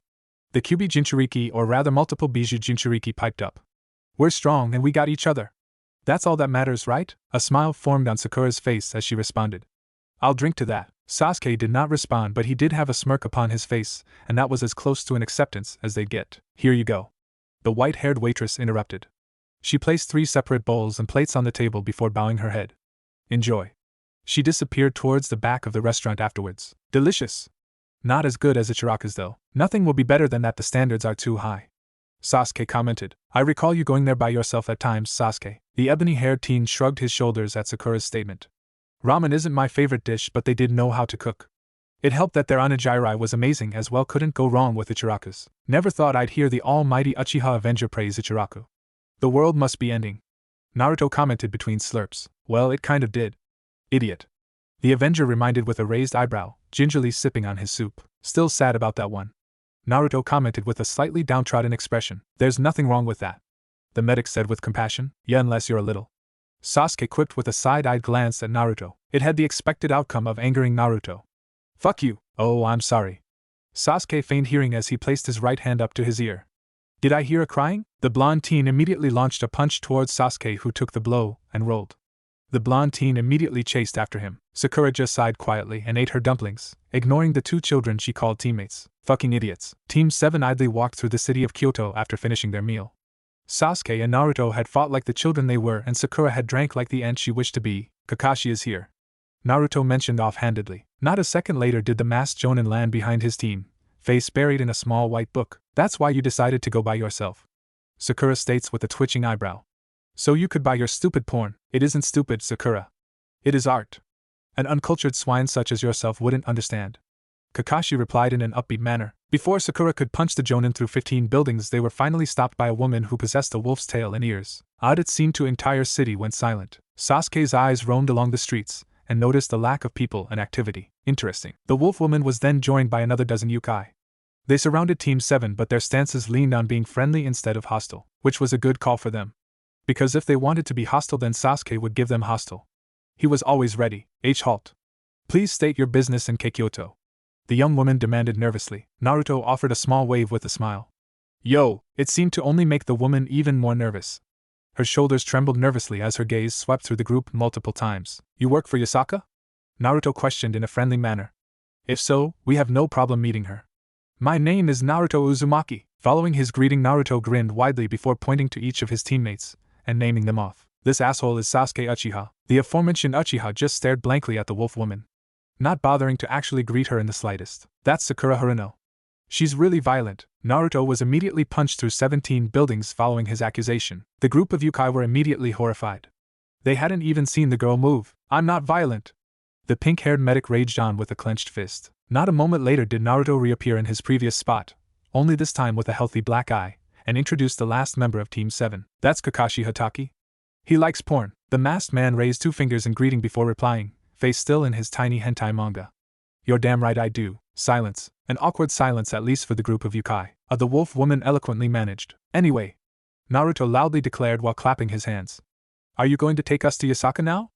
I hear she's the leader of this city and that she's really strong. I suppose the woman answered. Well, what are we waiting for? Naruto replied with a loud chuckle. He set off in a slow march towards a random direction. Actually, that isn't the way. She trailed off once the teen U-turned. The boy was now apparently heading in the exact direction he was supposed to be. How did you? Don't bother. Sasuke interrupted with a quiet grunt, immediately matching his friend's pace. Sakura and Kakashi shrugged their shoulders before following after the Uchiha, not bothering to wait for the wolf yokai to speak. Several seconds passed by in silence as the group of yokai tried to process what had happened. It took longer than they would have liked, but eventually the wolf yokai snapped to attention. Hey. Wait. I'm supposed to be leading you away. She immediately ran off towards the group of shinobi, wolf tail flopping behind her. The other yokai just looked at one another in confusion before shaking their heads and following after their group leader. Where at? The wolf yokai finally reached the blonde teen as she huffed in a tired fashion. How the hell had they managed to get this far by walking? Asuna had been running after them the entire time. What the hell were these humans? I am supposed to lead you. Her hands rested on her knees as she exhaled heavily. Holy shit, how are you so fast? I am Speed. Naruto replied with a cheeky smile. I have no idea what that means, the wolf Yukai responded with furrowed eyebrows. She was silent before getting her breathing under control and offering the group a nervous smile. Follow me, please. She immediately began to lead the group after her words, with Team 7 reluctantly following. Great, Sasuke muttered under his breath. She's an idiot too. Adana's wolf-like ears lowered down onto her head in a pitiful manner. A small frown graced her face at the boy's harsh words. Nay, Sasuke. Don't be an asshole. I think she's cute. Naruto commented with a small smile. The blonde teen's compliment made the wolf Yukai blush in embarrassment. You think everything that's stupid is cute? Sasuke replied snidely. Again, the poor yokai's ears lay flat against her head. What's your name? The pink-haired shinobi asked as she lightly, read harshly, elbowed her teammates in the ribs. Oh. My name is Asuna, I'm one of Lady Yasaka's guards. She replied in a timid fashion. You're a shitty guard. Sasuke insulted near instantaneously. Sasuke!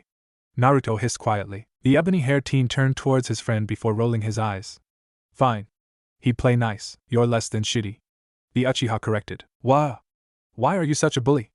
Asuna wailed as tears fell down her face. Great, now the idiot was crying. Splendid. You really do hate women, don't ya bastard? The blonde teen remarked, watching the crying wolf Yukai lead them to Yasaka's manor. I hate dumb women. He corrected with an indignant sniff. Kakashi chimed in from the back of the group. No, you hate women. He's an incel. Naruto insulted with a mocking grin. Listen, idiot. You don't even know what that word means. The Avenger accused in annoyance. Do not. Sakura grunted in annoyance before speaking. Just fucking kiss already. A small smirk immediately formed in her face as the two teens pulled away from each other in disgust. Easy. The group of Yukai and shinobi traveled for another hour or so before finally reaching the manor of Lady Yasaka. It was a rather beautiful and large compound, surrounded by this world's Japanese architect. There were several cherry blossom trees in the courtyard of the compound with several koi ponds, and a large man-made lake in the center of the compound's entrance. Every single individual they passed was a Yukai in disguise, and each individual graced Team 7 with suspicion in their eyes. As they continued to travel in the large compound, Naruto spoke with curiosity lacing his voice. So how many Yukai live in Kyoto? Asuna jumped lightly from the question before answering quietly. A lot. Doesn't really help, but I guess it works. The blonde responded with a minor shrug of the shoulders. The group descended into silence following Naruto's comment. Asuna continued to lead the shinobi to her leader, passing by several Yukai who were quite powerful, just not as powerful as the woman Naruto could sense. They took several twists and turns in the compound before finally reaching a hallway with a single door situated at the end. Asuna led the group down the lengthy hallway before pausing at the door and knocking politely. A melodic voice resounded from the other side of the door, likely Yasaka's, and granted them permission to enter. Asuna placed one hand on the door before sliding it to the right. She led the shinobi into the room before stopping at the large table situated in the middle of the room. Naruto could not see the woman, since she was sitting in the farmost chair at the table with her back turned, but he could sense her. The room was more like an office or meeting room, if anything. There were multiple chairs situated on the sides of the table with multiple portraits hanging in the wall. Naruto assumed that these portraits were of either past leaders or gods that they worshipped. I have brought them here like you asked, Lady Yasaka. Asuna bowed low to her leader, awaiting her next order. Team 7 stood quietly, able to sense the power the woman held. It was quite impressive. She could have gave one of the weaker Kage a run for their money. That is all, Asuna-chan. Please leave us. Yasaka ordered politely. The white-haired Yukai was hesitant for a mere moment before bowing once more and leaving the room. After Asuna's exit, the room grew quiet. Team 7 did not speak and Yasaka did not address them. This went on for an entire minute before the woman's chair shifted. Beautiful locks of blonde hair were revealed first, followed by the form of an absolutely divine-looking woman. She possessed thin eyebrows not unlike Kaguya Otsutsuki with delicate features. The woman wore a yellow kimono, wrapped by a golden obi. A black pelt with gold skulls and lines hung off her dainty shoulders. Her yellow kimono was open and revealed the woman's rather gigantic. A gentle smile formed on her face before 9 golden yellow tails fluttered out from behind her, lazily swaying to and fro. A set of fox ears slowly twitched atop her head, topping off the form of this beautiful creature. Hello? Welcome to Kyoto. My name is Yasaka, leader of the Kyoto Yukai faction.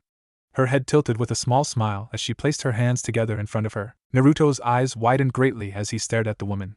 Words failed to reach him, and for the first time in his life he was absolutely captivated by the beauty of a woman. Holy shit! You're beautiful. And your breasts are gigantic. The words escaped Naruto before he could even hope to stop them. A blush exploded onto his face, and he immediately covered his face. It didn't help that his teammates were now openly laughing at him. Fucking traitors. It wasn't his fault. This woman was practically a goddess. The blonde-haired woman seemed surprised for a mere moment before laughter escaped her. It was a beautiful laugh, Naruto thought. Oh my! How bold of you, I do not even know your name yet, child. An amused smile formed on Yasaka's face as she watched the blonde teen squirm. Rai and Naruto coughed into his left hand before speaking again. I'm Naruto Uzumaki. Naruto Uzumaki. Yasaka repeated the boy's name in her head. It had a nice ring to it. Oh yes, she was going to enjoy this conversation. Yasaka had always thought that humans were an interesting bunch. Their very existence defied logic and reasoning. The human race had always been written off as a non-lethal faction. Humans were fragile, terribly so. Angels, devils, and even gods had made that abundantly clear millennia after millennia. Oh yes, there were the odd times where a normal human reached the proverbial top of the food chain and cemented themselves in history forever. Jesus Christ, Achilles, Hachiman, Oda Nobunaga, men like them had possessed power that threatened the supernatural. They were feared. What humans lacked in power they more than made up through sheer tenacity, ingenuity, and grit. Yasaka had even found herself being wary and cautious around humans. Especially when those humans in question could wield sacred gears. God had gave humans a chance to fight back against those that wished to oppress them, but those humans of old paled in comparison to the 4 humans that stood before her right now. Yasaka was a young Kyuubi. Barely 3 centuries old at that.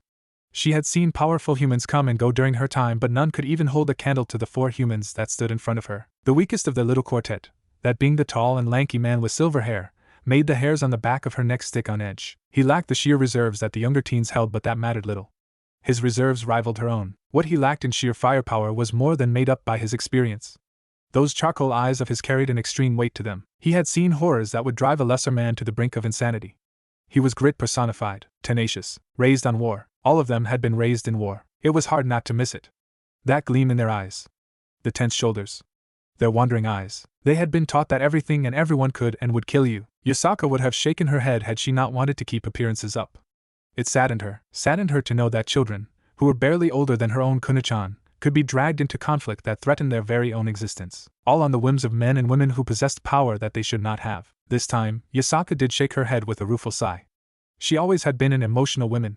To not feel empathy, even to those who were strangers, was cruel. She did not know these humans, and yet she still felt saddened to know that war had taken their innocence. Yasaka had done everything in her power to keep the yokai in Kyoto from bickering. She didn't wish for Kunu, or any child for that matter, to grow up with pain. With anger. With hate. That was all war did, cause pain, cause anger, cause hate. Unfortunately, war was an endless cycle. Yasaka could only pray to the Kamas above that it had yet to affect the yokai. And if war were to strike the yokai, then Yasaka would do everything in her power to protect her people, even if it meant that she would die doing so. Are you okay? Yasaka's train of thought was interrupted by the very same blonde child who had complimented her earlier. Where those once bright blue eyes had been filled with awe and appreciation, they were now filled with genuine concern. A gentle smile replaced her previously downtrodden one as she waved the teen off, appreciating his concern. Oh, I'm quite alright, just a few unpleasant thoughts is all. Yasaka's 9 fluffy tails waved in the air slowly before she gestured with her hand. If you would, please sit. I have a myriad of questions and I believe you have answers. 2 of the humans sat down, the blonde teen and the pink-haired teen, but the other 2 males refused. The older man was content with standing, one hand shoved into his pocket. Swiveling her gaze to the other teen, she noticed that while not outright trying to disrespect her, he seemed to forego sitting in favor of leaning on the wall behind his fellow humans. There was also something curious about that purple eye of his. It was not uncomfortable to look at, but its very presence seemed to pull her in. Yasaka stood for several seconds before taking her own seat and placing her hands in her lap. Her ears twitched as she continued to smile beatifically. Well, if you are all comfortable, then let's begin. She placed her hands onto the table, interlocking her fingers together. As I have said before, I am Yasaka and I am the leader of the yokai faction in Kyoto. I oversee the supernatural side of things on this quadrant of Japan. When my subordinates informed me that 4 incredibly powerful humans had stepped into our city, I was curious. You 4 are not only powerful but you wield chakra to boot. I find myself intrigued by your very presence. Please enlighten me. She beckoned with a titled head, eyes narrowed in genuine curiosity. She watched the 4 individuals trade looks with one another. They did not even speak, only using their eyes. This went on for several seconds before they all seemed to come to an agreement. Oh, that yeah, we're not from this world. A dragon named Ophis saved us and then dropped us off here in Kyoto. Pretty cool, huh? Naruto spoke with an easy smile. Naruto.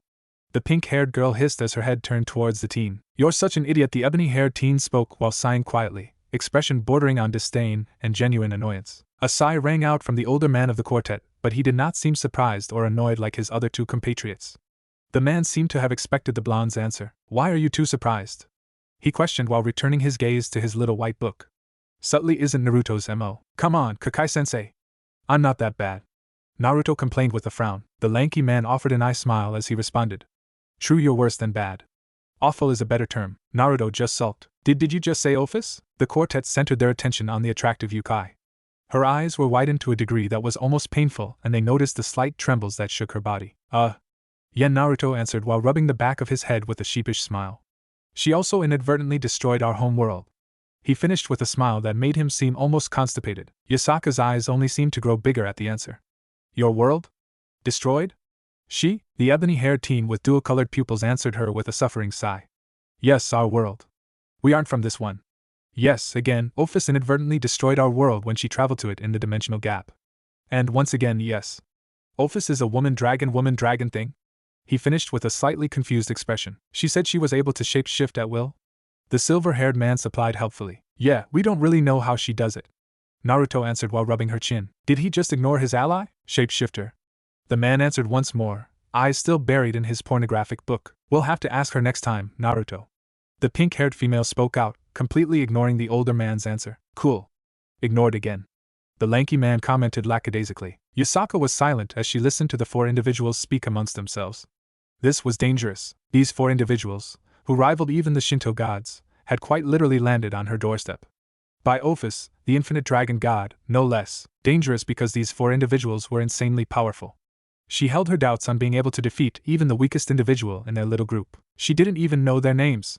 They just dropped a bombshell before even providing their names. Yasaka was going to end up having a headache after this, or perhaps this little meeting was a blessing in disguise. She could take advantage of this situation. For incredibly powerful individuals, who had no knowledge of this world other than the minor information they may have gotten from Ophis, were speaking with her, the leader of the Yukai faction in Kyoto, who answered directly to the big three of the Shinto pantheon. Yes. She could make this work. A coy smile formed on her face as she placed her left elbow on the table. Cupping her chin on the palm of her resting arm, she directed a half-lidded gaze on the supposed leader of their group. I apologize, but I didn't quite catch all your names. When the quartet stopped talking, Yasaka continued speaking. I would be a terrible leader if I didn't give you the respect you deserve. She immediately noticed how their eyes narrowed, almost as if they were dissecting her words and breaking down their motive. It was honestly frightening how they could go from carefree friends with history to stone-cold killers ready for war. What past did these four have? Well, I'm Naruto Uzumaki. Though I already introduced myself when he coughed into his remaining hand with a dash of red staining his cheeks. It was too cute. What an adorable boy. She could just eat him up. In fact, she just my down girl. Behave. Yasaka curbed those thoughts with an amused smile and proceeded to wink at the teen. He flustered for a bit before eventually squaring his shoulders and gesturing towards one of his friends. Sasuke Uchiha? The now named ebony-haired teen stated. Eyes sharper than steel gazed at her, breaking her down inch by inch. What a frightening stare he possessed. Yasaka offered the teen a simple nod, which was not returned, and glanced to the next individual. Hello? My name is Sakura Haruno. The pink-haired female introduced with a smile. Sorry for my teammates, they can be really troublesome.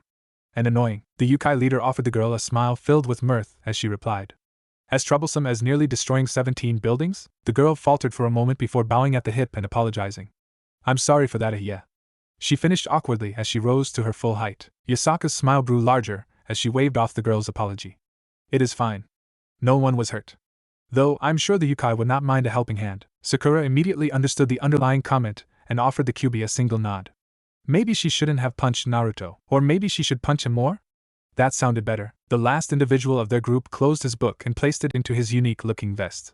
He placed his left hand into his pocket and shifted on his heel. I'm Kakashi Hatake. Offering the woman an eye smile, he continued. And I lead these little gremlins. They're my students. An annoyed scoff resounded from Sasuke as he crossed his arms. You're not our sensei anymore. Rude. The lanky man replied half-heartedly. Sasuke wasn't necessarily wrong with his statement. He wasn't their sensei anymore, nor did he lead them. I still think of you as a sensei.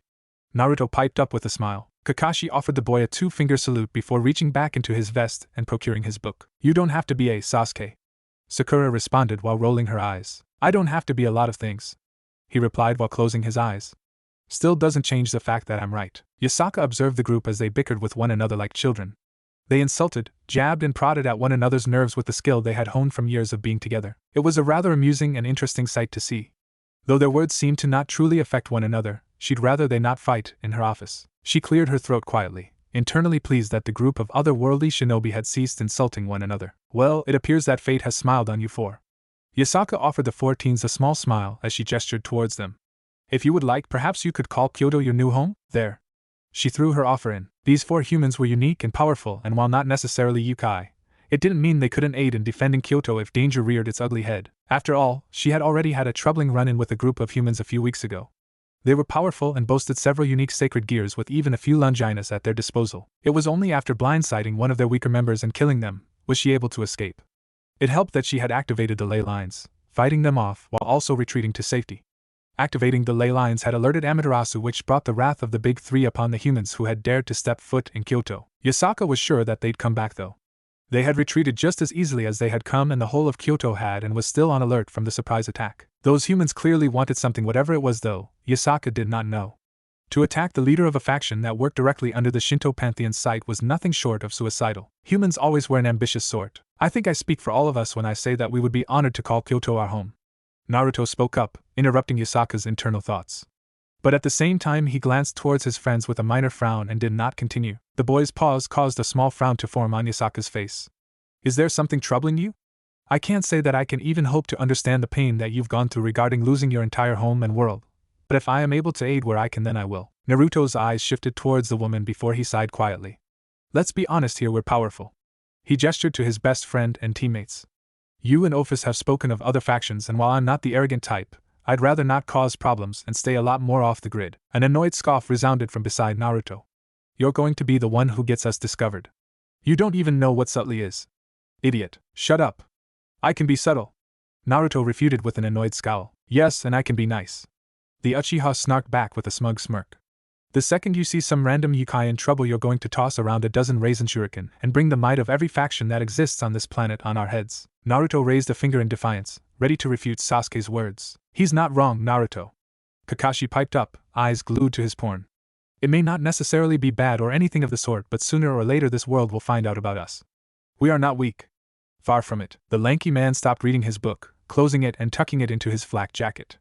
His eyes were sharp as he gazed at his former student. It only takes one incident, whether it be positive or negative, for this world's supernatural beings to notice us. And who knows? Perhaps they are already aware of us, who can say?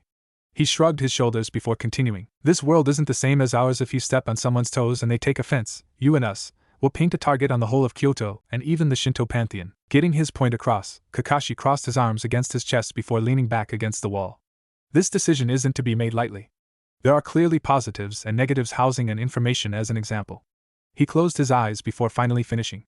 I don't mind taking up Yasaka-sama's offer. We certainly have our options, but who's to say that the other factions will even accept us? Perhaps they'll see a threat and hope to strike us down. TCH. Sasuke scoffed with a sneer. They can try. Now's not the time, Sasuke. Sakura finally spoke with furrowed brows. We really can't risk angering these unknown groups when we know nothing about them. The Uchiha sighed quietly but ultimately nodded his head at the girl's statement. Sakura wasn't wrong. There were only 4 of them, and while they were far from weak, Sasuke didn't necessarily fancy his odds against multiple groups of powerful beings and gods. Graia was difficult enough. It would only take a handful of beings like her to bring them down. He hadn't survived for as long as he had just to throw it away due to misguided pride. All the more reason to take her offer. Kakashi stated. I, for one, would not mind a soft bed and miso soup. Naruto was silent for a few moments before inevitably shrugging his shoulders with a smile. I was really only hesitating because I was thinking of you guys. I want what's best for us. And if you guys think that this is our best option, then I'm all for it. Might as well. What do have to lose at this point? Sasuke shrugged nonchalantly while leaning against the wall behind him. I can't wait to have an actual shower again. Sakura squealed happily. Kakashi said nothing but did give a thumbs up with an eye smile. Seeing that all of his friends had no problem with the decision, Naruto turned towards the leader of the Yukai faction and offered her a large grin. Team 7 would be honored to call Kyoto and by extension, the Shinto pantheon, our home. He bowed his head in thanks before rising. Thank you, Yasaka-sama. The Kyuubi just offered the boy a beautiful and gentle smile. When you 4 have settled in, we can continue discussions and terms at a later date. For now, whatever Yasaka was about to say was interrupted by a wave of powerful energy. A heavy weight settled upon her shoulders, followed by a brilliant flash of white light. Her eyes widened and she immediately cast a golden barrier in the room, protecting it from the inevitable explosion that would soon follow. Just as she had predicted, an explosion of fire engulfed the building.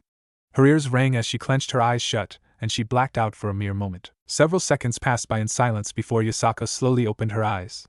Her golden orbs widened in shock when she noticed that she was in a purple cage of some sort. Not a cage. Upon further inspection, she noticed that this cage possessed similar features to that of a human. Equipped with a torso, arms, and head. What was this power? You okay? Yasaka jumped slightly upon hearing Sasuke's voice. Why did her knees hurt? Why did she feel dizzy? Her head was absolutely pounding. "I got you," the teen stated quietly, arm wrapping around the woman's waist and shouldering most of her weight. "Your barrier held most of the explosion, but it gave way eventually. Whatever or whoever just attacked is going to regret it." Yasaka blinked several times in confusion before shaking her head and coughing quietly. "Wait." Sasuke did not wait. The teen placed the leader of Kyoto against a pile of rubble before turning his attention to the sky. The boy muttered something unintelligible, and not a second later did a carbon copy clone of the teen appear. The two Sasukes stared at one another for a single second before the real one, Yasaka suspected at least, took off into the sky. What was going on? She had felt Amaterasu's power surge before. Yasaka's eyes widened once more as she tried to stand up. Her left leg buckled beneath her, and she fell with a soft cry of pain. "You should stay put." The doppelganger of Sasuke spoke quietly. It took a knee beside her before green chakra appeared on his palms. He placed his hands near her legs and a soothing comfort soon followed. "We have this covered." Yasaka tried to speak. She really truly did. But that attack had drained her reserves. She couldn't even think straight. Why had Amaterasu just attacked? It didn't make sense. Could she believe that these humans were a threat? An ugly thought reared its head as she thought about it. This was a misunderstanding. She needed to speak, but her eyes were heavy, and whatever this clone was doing was heavenly. Maybe she could sleep for a minute or two. And with those final thoughts, Yasaka's eyes slowly closed. Her body relaxed and her head drooped. The clone of Sasuke stared at the unconscious woman for a second before his right hand traveled towards her head. He gently turned the woman's head, eyeing the rather nasty wound on the side of her head. The clone shook its head before gathering more chakra and healing the wound. The clone's mismatched orbs traveled towards the sky, spotting its creator and Naruto, fighting two powerful individuals. "Not more than a day and we've already encountered gods, what shitty luck," the clone thought quietly. Sasuke's Susanoo slowly deconstructed as he stared at a regal-looking man, floating with zero problem in the sky. The armor of his Susanoo slowly disappeared, followed by the head and legs. The only thing remaining were the wings of his Susanoo, granting him flight. Mangekyo Sharingan spinning in his right eye and Rinnegan flaring in his left eye, Sasuke stared at the man that stood several meters in front of him. He could sense the man's power, and it was nothing to scoff at. The man was suppressing most of it, but Sasuke could easily sense it. This man was a god, likely a Shinto god at that, considering his wardrobe and traditional blade. The man was dressed in a baby blue kimono that revealed his muscular torso and toned arms. He wore black hakama pants that were embroidered with designs that were reminiscent of waves. He wore a pair of simple sandals, held together by a thin piece of twine. His blade was sheathed on his left hip and he wore a straw hat atop his head, hiding his ebony locks of hair that were pulled into an elegant ponytail. "Who are you?" Sasuke asked quietly, right hand resting on his blade. The unknown man regarded Sasuke for a moment before he too placed his hands on his blade. His left hand grasped his sheath as his right hand gripped its handle. "It is rude to not introduce yourself first." His voice was deep and carried a harsh undertone to it. "You are an intruder, but I am a humble man. I will tell you my name before eradicating you." In the blink of an eye, the man's power skyrocketed. The skies darkened almost immediately, dozens of rumbling clouds following shortly after. Another second passed by before the distinct sound of thunder clapped through the sky. Several lightning strikes descended upon Kyoto, lighting up the sky and illuminating it brightly. And when he spoke, the storm screamed, "I am Susanoo no Mikoto, younger brother to Amaterasu Amakami and Tsukuyumi no Mikoto. I am the Shinto god of the storms," and see the now-named god unsheathed his blade before slowly taking a stance.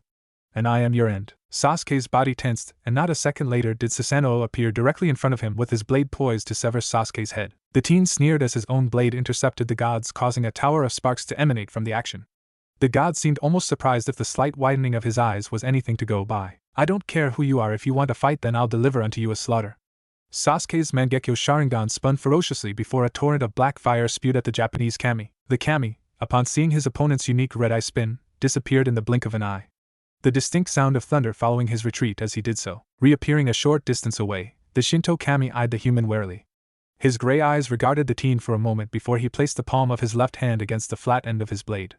Susanoo closed his eyes and swept his hand along the divine steel of his Kusanagi. A crack of lightning resounded out into the sky, rumbling angrily for but a moment.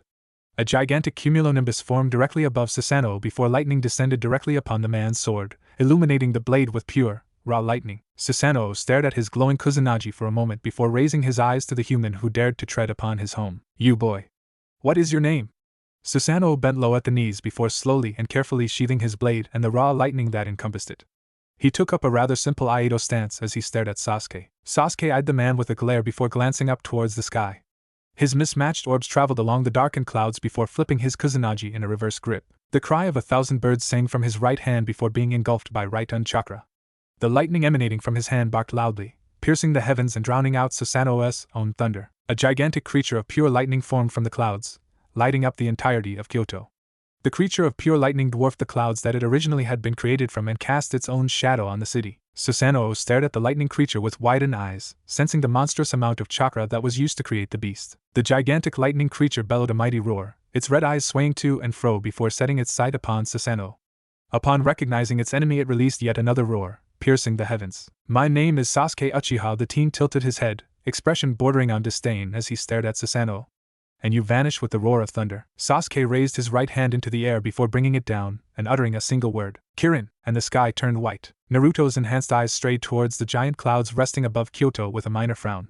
Sasuke was fighting some unknown man, definitely a god by the output of power, and were fighting several miles off the outskirts of Kyoto. His unique eyes, no longer the cerulean they once were, swiveled to the opposite direction. He sensed Kakashi and Sakura fighting with another being that was on par with the one Sasuke was fighting. Golden yellow eyes, equipped with a horizontal bar and an animalistic slit through the center, slowly focused on the rather beautiful woman floating not but 10 meters from him. Soft, delicate features settled in a scowl stared back at him. She had her black hair pulled into an elegant ponytail that flowed down her back.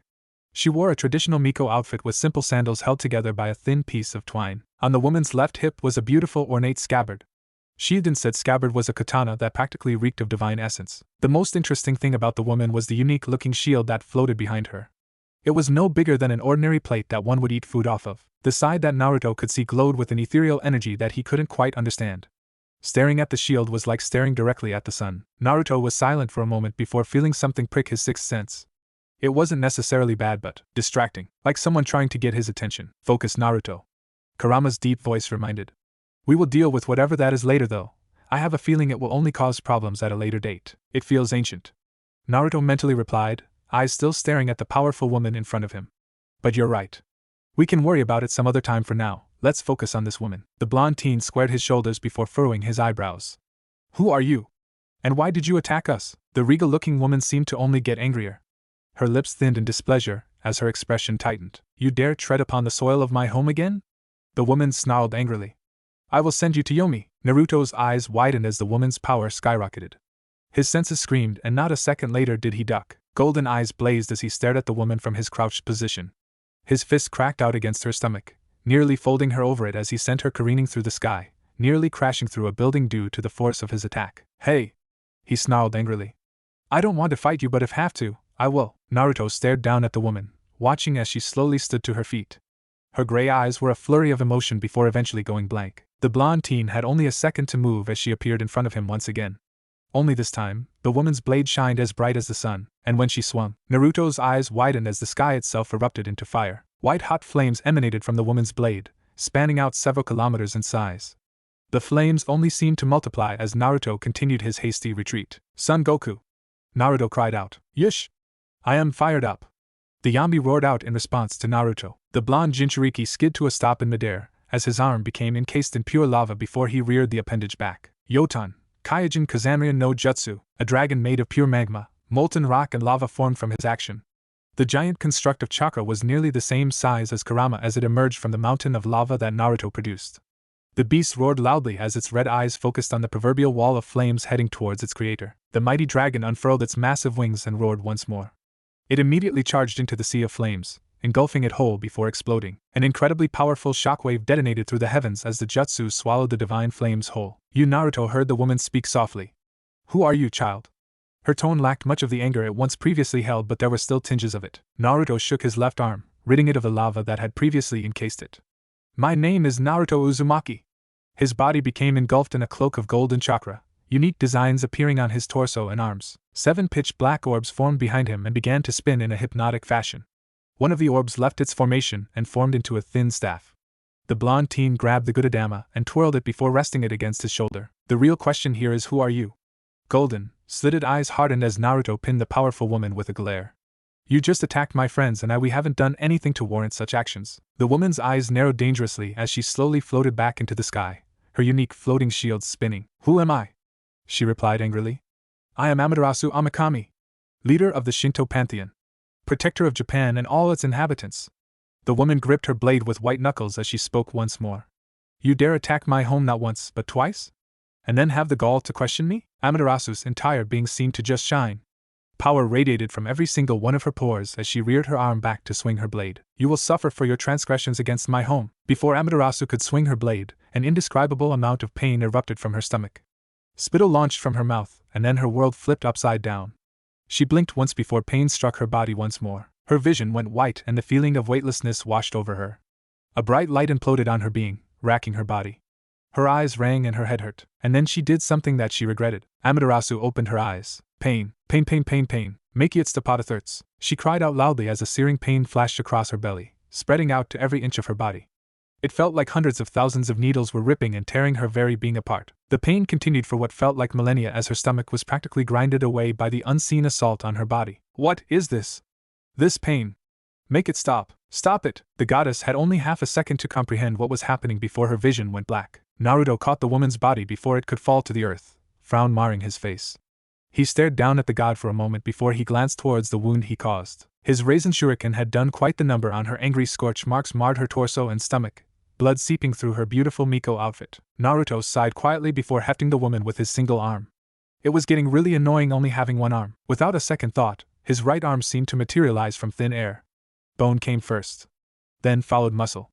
Veins soon came and went before being stitched together to form a tan arm and hand. Naruto hissed in minor pain as he shook his new arm and hand. Shit, that hurt. After assessing his new arm, he shifted Amaterasu's weight with a small sigh before glancing towards Sasuke's direction, sensing the monstrous amount of chakra he was producing. Where the sky had once been bright and illuminating, it was now dark. As if the sun had completely disappeared. The familiar roar of Kirin pierced the heavens and Naruto had a single second to glimpse at it. That was a very big Kirin. It almost rivaled the one that Sasuke had used against him. The next nanosecond, it descended upon Sasuke's opponent. Naruto shook his head quietly as the entire earth seemed to quake upon the release of Sasuke's jutsu. If the supernatural world was unaware of them before, then they most certainly were aware now. His eyes trailed back to Amaterasu, and he gently floated back down onto the ground. He wasn't worried about his teammates, they could take care of themselves.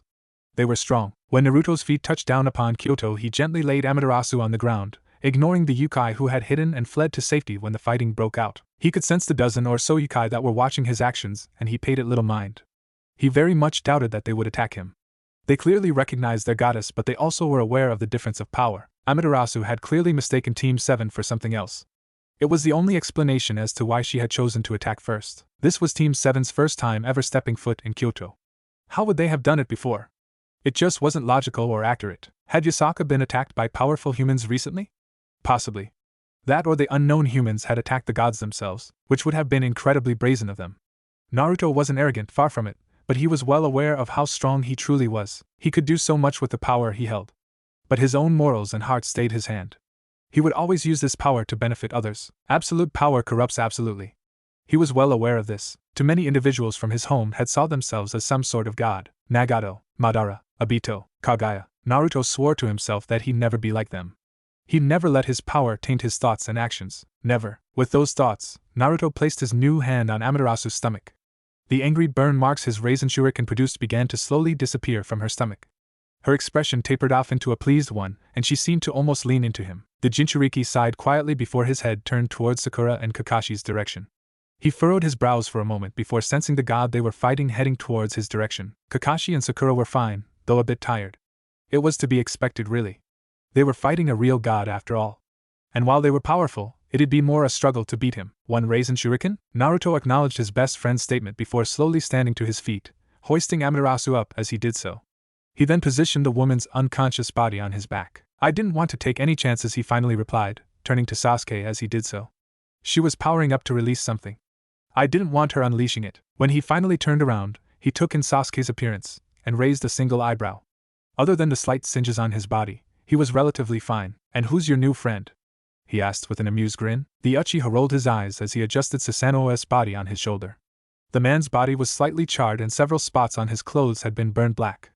The man showed several signs of having been struck by lightning, and blood slowly dripped down several wounds on his body. This is Susanoo, he's the younger brother of Amaterasu and Tsukuyumi. His unique eyes shifted past Naruto as he stared at the direction that the other god was coming from. I assume that she's Amaterasu? Naruto sighed quietly before responding. Yeah, apparently she's the leader of the Shinto pantheon, we're so fucked. Pfft. Sasuke scoffed, adjusting Susanoo with an annoyed grunt. If their most powerful gods are this weak, then the Shinto pantheon has more things to worry about. Having one arm was really starting to piss him off. Noticing his friend's annoyance at carrying the male god, Naruto gestured with his free hand. You sure you don't want your arm back? The ebony-haired teen was silent for a moment before offering his severed limb to Naruto. Make it quick. Naruto smirked quietly before grabbing the boy's severed limb and pulsing his chakra. He took great pleasure in hearing Sasuke's grunt of pain as muscle, bone, and skin were recreated at the microscopic level. Fuck. That stings. Sasuke hissed quietly, shaking his new arm and hand. Don't be such a baby, Sasuke. You'll live. Naruto replied with a smug grin. Fuck off. You first. Don't get suplexed. The fourth Raikage already did that. Die. The Uchiha was about to lunge towards his friend before the last god finally appeared. His mismatched gaze focused on the regal-looking man, noticing how tense the god was. Sasuke glanced towards Naruto, and it seemed he had came to the same conclusion. The final god, Tsukuyomi, possessed snow-white hair that was held in a high ponytail. He wore a traditional black and white kimono, equipped with an elegant white haori. The god wore plain, white hakama pants and a pair of simple sandals that were held together by twine. Tsukuyomi possessed a sharp chin like Susanoo, but had delicate features like his sister. Tsukuyomi, I presume? Sasuke questioned as he stared at the man.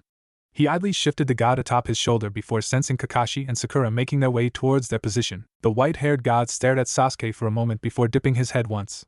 You are not the same humans that attacked Lady Yasaka. Naruto crossed his arms against his chest, chakra keeping Amaterasu glued to his back.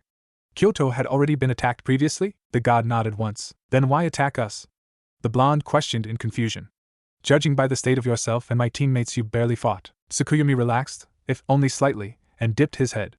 I knew you were not the same humans once Susanoo fell. While powerful, those humans that had previously came were not nearly as strong as you. But sister tends to rush in headfirst without thinking. She prefers action over words. The god looked almost embarrassed. Not for himself but for his sister. He seemed to be the most level-headed of the group at least. Naruto chuckled quietly. I tend to do the same so I can relate to that. Sasuke did not laugh. He scoffed. Because you're an idiot. No you. That logic doesn't work. Does too. I'm going to kill you. False. While the two powerful males bickered and argued, Tsukuyomi watched them with a tilted head. They reminded him of Amaterasu and Susanoo. Those two always bickered. Little things, big things. It did not matter. They would argue and fight for hours upon hours. But at the end of the day they always seemed to make up. Such an odd relationship. It seemed these two possessed something similar to his siblings. Tsukuyomi's gray eyes traveled away from the younger males and instead focused on the two individuals who appeared beside them. The same two humans he had briefly fought against. While these two were significantly weaker than the two males, they were still more than capable of standing up to him. It was a humbling moment for Tsukuyomi. Well, more humbling for his siblings. He had always been an humble individual. More so than his family at least. Susanoo was arrogant in nature, and though he worked hard to control his powers, it did not change the fact that he saw himself above others. This defeat would likely change him for the better, or so Tsukuyomi hoped. Amaterasu was not arrogant, but she tended to use action first instead of words. It had always gotten them into trouble with other factions. The Shinto pantheon might not be one of the strongest pantheons, but it was far from weak. Amaterasu tended to lash out at those who would disrespect their culture. Tsukuyomi would feel slighted as well, but violence begets violence. Force would not solve all problems. It usually led to mayhem. Mayhem led to grudges, and grudges led to hate. Tsukuyomi had lived for far too long to hold hate in his heart. His past and falling out with Amaterasu had cemented that. It was only after several centuries of never seeing his beloved sister again did he realize he had truly blundered when he killed Yukmachi. It was a stain on his honor, and while he had been disgusted by her actions, it did not merit her death. He had already begged for forgiveness, so, with a heavy heart and a gentle sigh, Tsukuyomi bowed to the four humans in front of him and spoke quietly. I would ask for your forgiveness. My siblings and I do not wish for further violence between us. Let us talk instead. I beseech thee. The four humans regarded Tsukuyomi with slight surprise. Though, the blonde one was the first to speak. Hey. No bowing, it was just a misunderstanding. It's all good. He released an awkward laugh before glancing towards his compatriots. Right guys? The two humans he had fought nodded their heads with small smiles. It happens. The silver-haired man stated lazily, hands in his pockets. It's okay, I tend to punch first, ask questions later anyway. The pink-haired female said with a laugh. Violent woman that she was. The ebony-haired teen that defeated Susanoo stared at the god for several seconds before sighing quietly, whatever he stated while turning towards the center of Kyoto. Let's get back to Yasaka. My clone healed her, and she's asking questions. Nay, Sasuke-kun. Sakura cooed with an annoying grin. Trying to steal Naruto's woman? Does the bro code mean nothing to you? She ended her statement with a scandalous gasp. Sasuke scoffed but did not reply, choosing to ignore Sakura's bait. She's not my woman! Naruto cried indignantly, face red from embarrassment. But she will be. Kakashi piped up with unseen smile. She was practically displaying herself for you to be young again. Shut up. Stupid one-eyed bastard, the blonde muttered with an annoyed grunt. He disappeared shortly after in a yellow flash, leaving the group behind. Sensitive, no? Kakashi commented with a light-hearted chuckle. I think he likes her. The medic responded amusingly. Course he does, her chest is bigger than his brain. Sasuke replied while shifting Susanoo on his shoulder. He's always had a thing for blonde women with big. The Uchiha disappeared shortly after his statement, not waiting for anyone else's response. Sakura and Kakashi looked slightly surprised while Tsukuyumi merely seemed confused. The remaining conscious god stared at the remaining humans before sighing quietly and shaking his head. These humans were incredibly odd. Again, I wish to apologize on behalf of the Kyoto faction and the Shinto pantheon. As the leader of this region and its people, I should set a better example. The ebony-haired goddess spoke, bowing at the hip. I ask for your forgiveness moving forward and hope that you accept Lady Yasaka's proposal. Team 7 stared at the bowing goddess in silence for several seconds before Naruto eventually spoke. He raised his hands in a placating manner before speaking. It's fine. Really, it is, you don't need to bow or anything. He chuckled awkwardly when the woman rose with a confused expression on her face. Dear Kami, she was cute. Too cute. Sasuke, upon noticing his friend's dilemma, decided to aid him instead of stabbing him like he usually would. Regardless of our previous actions with one another, his mismatched gaze traveling towards Susanoo, who did not back down from the stare. All is forgiven. It was a simple misunderstanding. The goddess furrowed her eyebrows in concern as she spoke, left hand coming to rest against her chest. Still, it is my duty as the leader of the Shinto pantheon to solve this issue. Whatever you want or need, I shall grant. Careful, sister, the god of storms warned quietly. You trifle with humans. Hush! She snapped with angry eyes. It is your fault we are here in the first place. Susanoo's gray eyes alit with fire as he stood from the rubble he was seated upon. Mine? You were the one that destroyed Lady Yasaka's office. You convinced Tsukuyumi and I that the humans were back. The goddess shrunk at her younger brother's words, floundering for a rebuttal. She was saved by her former lover and brother. Susanoo. Tsukuyumi spoke, softly and quietly. Sister is not the only one to blame. We all made a mistake today. We should own up to it and hope for a better future. Susanoo stared at his older brother with a frustrated gaze. But brother, no buts. Tsukuyumi spoke with a clipped tone. Accept what has happened and move on. We are leaders, we should act like them too. The younger god was silent for several moments before turning his head with a small huff. He said not a word and sat back down on the large piece of rubble, head tilted down and straw hat hiding his face. There was a few seconds of tense silence that wafted in the room before Naruto spoke with an unsure expression. Well, we don't really need much other than information. He snapped his fingers as he replied. Ooh. And a home or compound. We'd all like somewhere to stay. Yasaka's silky smooth voice responded before any of the gods could. I would not mind allowing you four to stay at my compound. The woman's golden yellow tails flowed behind her as she smiled. I'm sure Amaterasu-sama would not mind procuring the information you need. The QB turned towards the goddess and pinned with the woman with a dry stare, showing her exactly how she felt about having been injured and the subsequent destruction of her entire office. The beautiful goddess had the decency to wince at the QB's statement and nodded her head with an embarrassed smile. I do apologize, Lady Yasaka. Yasaka stared at the woman for several seconds before sighing and shaking her head. I can never stay mad at you, Amaterasu-sama, just please next time, use your words. Please. She pleaded with the goddess. The sun goddess's embarrassed expression shifted, a beautiful smile forming on her face as she did so. Of course, yay. We're all friends. Sasuke cheered in a full happy tone. Can we go now? I'd like to not fight again today, Naruto commented unhelpfully. Bite me, eat shit. The two teens glared at one another before Sasuke disappeared with his fist reared back. The boy's knuckles rapped against Naruto's face with a harsh crack, sending the teen flying through the building's only remaining wall. The Uchiha immediately launched himself towards Naruto's direction without a care in the world. Hey! Sakura screamed as she took off right behind Sasuke. Stop fucking fighting. She was gone nearly a second later. The remaining gods and QB stared at the trio's disappearing forms with confusion evident in their eyes. Their attention shifted when they noticed the silver-haired man slowly walk towards his companion's direction. I'll catch up eventually. His eyes continued to remain on his book. Probably. He flipped a page. Maybe. Another page. Possibly. A devastating shockwave racked Kyoto, causing the man to stop. I'm good. Kakashi about face before disappearing through the ruined building in the opposite direction. There was silence for several seconds as the Shinto gods and Yasaka processed what had just happened. Their Amaterasu trailed off quietly, trying to find the right words. Unique? Tsukuyumi supplied helpfully. Insane. Susanoo stated firmly. Strange. Yasaka affirmed. So cool. Amaterasu shouted with proverbial stars in her eyes. Did you see how quick that guy was? Susanoo and Tsukuyumi just sighed heavily at their sister's actions while Yasaka smiled in amusement. It was going to be incredibly interesting with those four around. Yasaka just knew it. The last few days had been an annoying blur, at least Sasuke thought so. After their fight with the Shinto gods, Team 7 had been granted their own compounds to stay in. The compounds were very extravagant. Yes, that was the word, for it couldn't be anything other than that. The compounds granted to Team 7 had been bigger than the Uchiha clan compound in Konoha, and that was saying something since the Uchiha clan had been the biggest clan before the massacre. While Sasuke could begrudgingly admire the tactic that Yasaka was doing to get in their good graces, it was completely unnecessary. Kyoto was their home. And with it being their home, Team 7 would protect it. They'd already lost the elemental nations, what more was there for them to lose besides each other? While Sasuke would never openly admit to it, he truly worried for his team. Not so much Naruto per se, because the idiot was already stupidly powerful. No.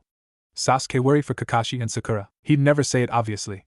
His pride was far too large for that, but nevertheless, he still felt the inclination to watch over them. They weren't weak, at least to the trash that roamed Kyoto, but they weren't nearly as powerful as himself or Naruto, and that made them targets. Apparently Japan, the country/island that they now resided on, was a hotspot for several huge factions and pantheons.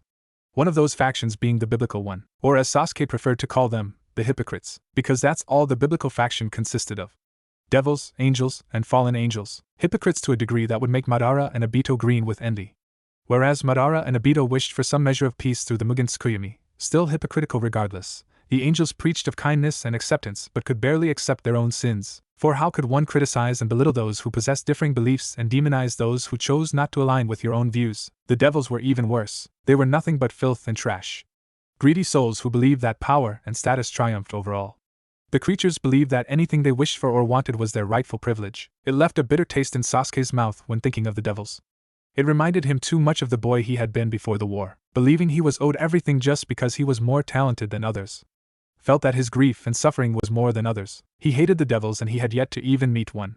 Of course, if speaking rationally, Sasuke knew that his distaste for the creatures stemmed from his own self-hatred, but it wasn't something that was going to just go away. After all, not every shinobi was a good person and not every devil was a bad person.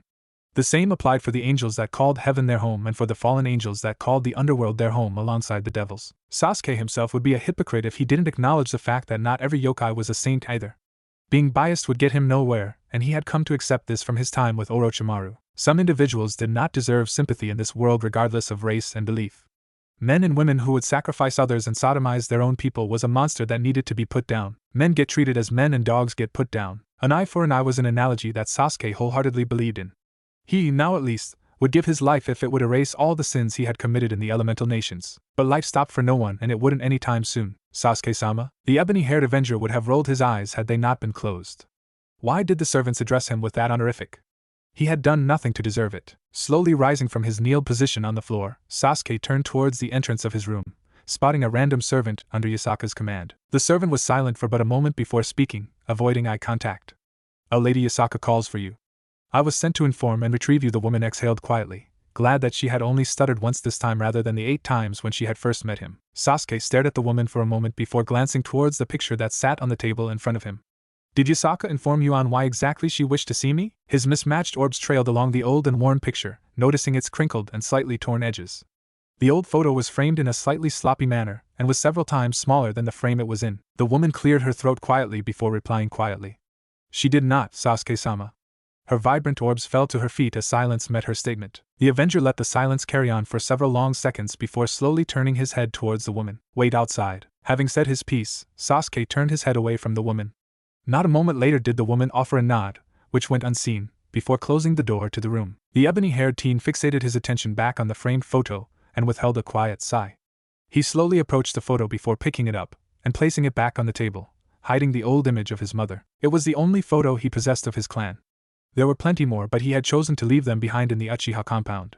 The only happy memories he would associate with the clan after Itachi's horrendous actions was that of his mother. His father had been cut out of the picture alongside that of Itachi and himself, leaving only the image of his smiling mother on it. Sasuke sighed quietly before grabbing his kusanagi and sheath and leaving the room. The smell of cement and concrete filled Kakashi's nostrils as he took in a deep breath. His heartbeat slowed to a degree that would have worried even a doctor as his vision sharpened. The silver-haired Jonin adjusted his prone body, legs spreading along the dirty and chalky wood as he shifted the weapon that sat in his hands. A gloved hand slowly reached up to adjust the magnification of the scope he was looking through. His right hand curled around the grip of the sniper rifle, index finger lightly resting on the trigger of the weapon. Kakashi gazed through the scope for several minutes as he remained as still as a statue. Barely 2 weeks into the yokai faction, and he was already being hired to kill people. Money talks and evil never rests. Kakashi would have snorted in amusement if he wasn't waiting for his target to grace his crosshair. A hitman was the term used. Kakashi still preferred shinobi though. Hitman just sounded odd. Being a contract killer hadn't been his first choice, but Kakashi was a killer. A damn good one at that. He might not be the absolute powerhouses that Sasuke and Naruto were, but he was an efficient killer. He had enough bodies under his name that would earn the respect of even the most profound shinobi in elemental nations. Anyone could kill after all. The skill lied with the how, when, and where. Give him a target, and no matter the difficulty, he'd eliminate them. An assassin was a better term for Kakashi, but at his core he was still a shinobi. He had flair and assassins lacked it. Shinobi were prideful and, as always, loved to show off. Counterproductive when it came to their professions, but semantics were something Kakashi cared little for. Kakashi's thoughts stopped upon noticing an all-black sedan slowly pull up to the coffee shop he was scouting. His crosshair glided over the back right window as his breathing slowed. His target? A billionaire. His crime? Not Kakashi's business in all honesty. His name? Yoho Suzume. He was sort of a big deal in Japan. A man worth billions who owned several large companies and was responsible for most of the modern infrastructure that resided in Tokyo. Why was he being targeted then? That was sort of sticky. Yoho wasn't necessarily evil, but he wasn't a saint either. Any individual able to collect a wealth as large as his was never clean. It just wasn't feasible to garner copious amounts of money without stepping on toes and rubbing shoulders with criminal activists. Yoho was an ordinary man to that degree, buying hedge funds and holding smaller businesses hostage as their companies slowly rotted from the outside due to shortage of stock trades, exploiting workers for minimum pay and skirting legalities. They were relatively tame for a billionaire unless of course you added the illegal prostitution ring and drug cartel he monitored. Yoho was a shitty individual responsible for unshitty advances in Japan. But why specifically had he been drawn into affairs that involved the yokai? It's a funny story, that one. Yoho didn't actually know that yokai even existed. Hilarious, right? Kakashi thought so at least. Yoho was just a man that had been at the wrong place at the wrong time. And by wrong place, Kakashi meant that he had basically groomed 2 young yokai women into being prostitutes. And by wrong time, Kakashi meant that those 2 young yokai women had been raped and killed shortly after being bought. So, it was really just unfortunate luck on Yoho's part. A pair of wolf yokai had suddenly disappeared when on a trip to Tokyo a few years back. Apparently they were the daughters of a rather influential yokai who sat in Yasaka's inner council. When the man had learned of his daughter's fate, it had become a moot point. Yoho's death was inevitable and no amount of money would change that. Was it fair to bully humans? Of course it was. Was it fair to Yoho? Of course not. Did Kakashi truly care? No. A job was a job and a contract was just a contract. Yoho fucked up and now he was paying the price, even if he didn't know he had fucked up. Maybe next time he won't fuck up. The door of the black sedan was opened by a man in a black suit, obviously one of Yoho's bodyguards. The man of the hour slowly stepped out of the vehicle before being crowded by his bodyguards while slowly entering into the cafe. Kakashi's scope followed the man the entire time, never leaving the man's form. He could have shot him long ago. Could have ended the man as soon as the door was opened. But Kakashi was a perfectionist at everything he did, learning jutsus, hobbies, etc. Everything needed to be perfect, and so Kakashi would wait for the perfect shot. His lower body adjusted one final time as he witnessed Yoho ordering his routine coffee and bagel. The man loved his coffee black with no cream and bagel with cheese. He always sat in the back corner of the restaurant, visible from only one side of the establishment. Yoho was a man of routine. He did the same thing every morning, right to the exact minute. In a few moments the man would take a sip of his coffee and bite into his bagel before dabbing his face with the napkin in his right hand. It was always the right hand. Never left. Left was communism. Bad. Not a second later did Yoho do those exact things, down to the napkin being in the right hand. Kakashi's breathing slowed and he inhaled a hefty amount of oxygen before going completely motionless. His cross-haired centered just above the man's nose and he waited patiently as the wind began to subside. Guns were messy. Too loud and flashy, even for Kakashi's standards. But they got the job done just fine. A bullet would do nothing against a majority of the factions that existed in the supernatural world, but for humans, it was practically inescapable. Kakashi's index finger curled around the trigger of his weapon, and not a moment later did the bullet eject from the large caliber rifle in his hands. An incredibly loud noise barked from the weapon, a minor shockwave of air blasting the surrounding dust and dirt beneath the weapon. It was an odd thing, watching a bullet travel through the air as if in slow motion. At least Kakashi thought so.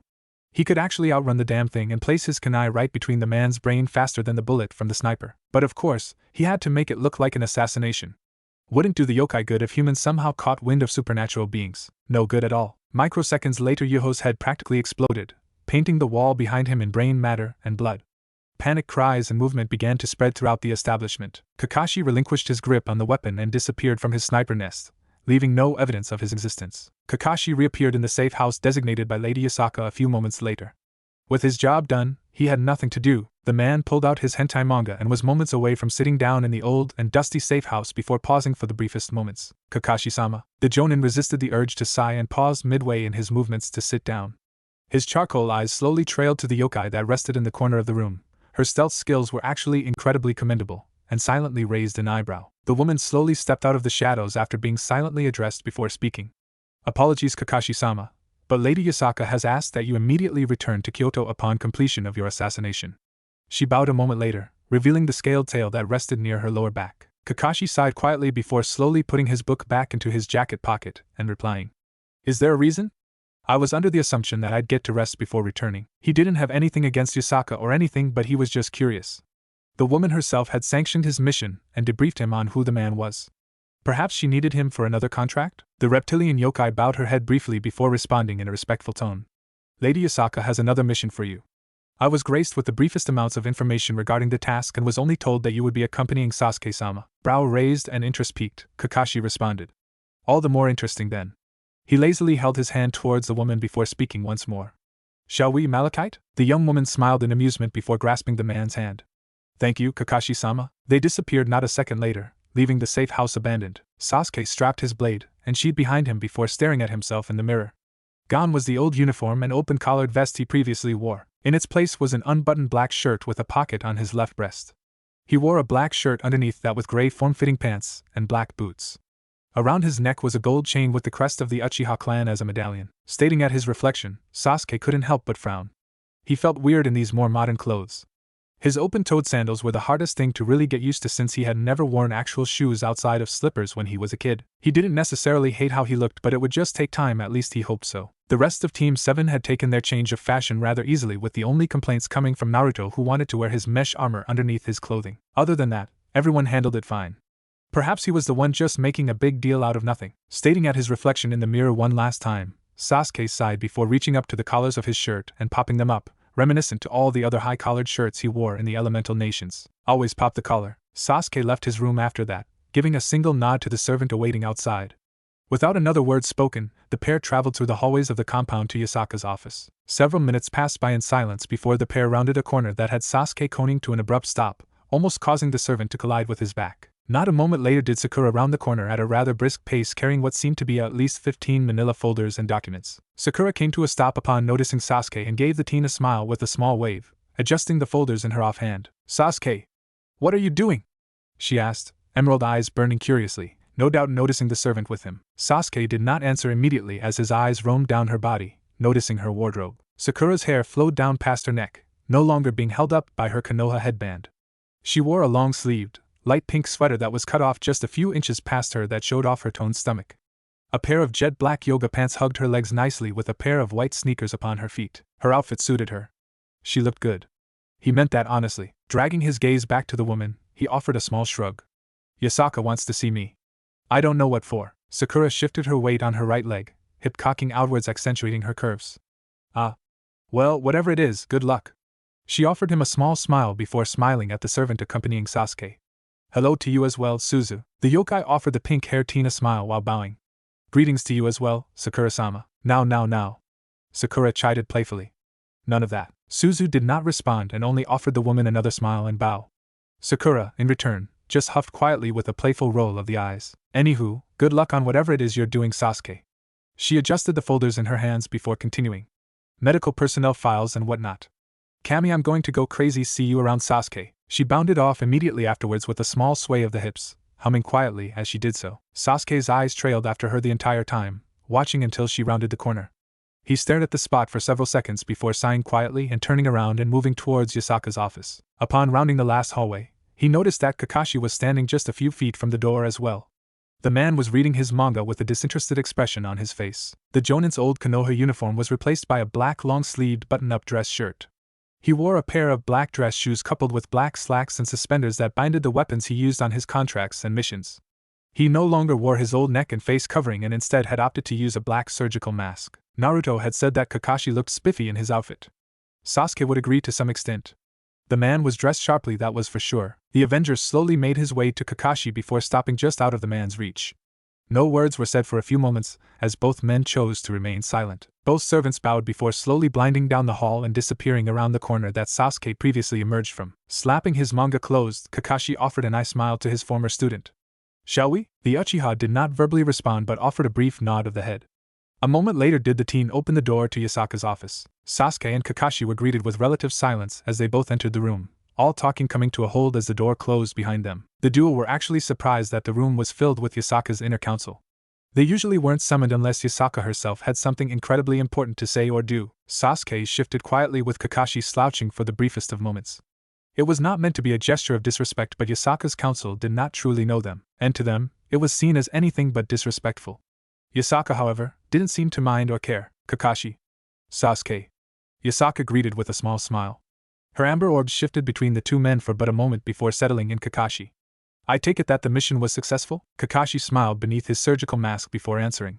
"Yoho is on his way to the morgue as we speak, Yasaka-sama." The blonde QB perked up at this with a small nod. "Good." She clapped her hands for a moment before clasping them together and placing her elbows on the table in front of her. "Now I'm sure you two are curious as to why you're here?" She ventured with a raised eyebrow. The two shinobi traded eyes with one another for a moment before Sasuke crossed his arms against his chest. "Is there someone you want dead that you don't believe Kakashi can handle?" he asked with a raised eyebrow, highly doubting that to be the case. Kakashi was a contract killer for small fry supernatural beings and the occasional human that drew a little too close to yokai. It was nothing to say of the man's skill and power, but Sasuke highly doubted there were targets out there that Kakashi couldn't handle. Gods and leaders of other factions notwithstanding, of course. Yasaka's smile was filled with mirth as she responded. "If I needed you for a contract, then we would be starting a war, Sasuke-kun." He'd give her that one, to be fair. Shaking her head, Yasaka continued. No. This is a rather delicate matter.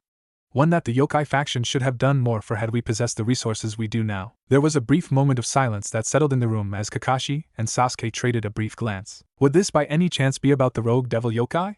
Kakashi ventured with a raised brow, left hand resting in his pocket. Yasaka smirked with a nod of the head.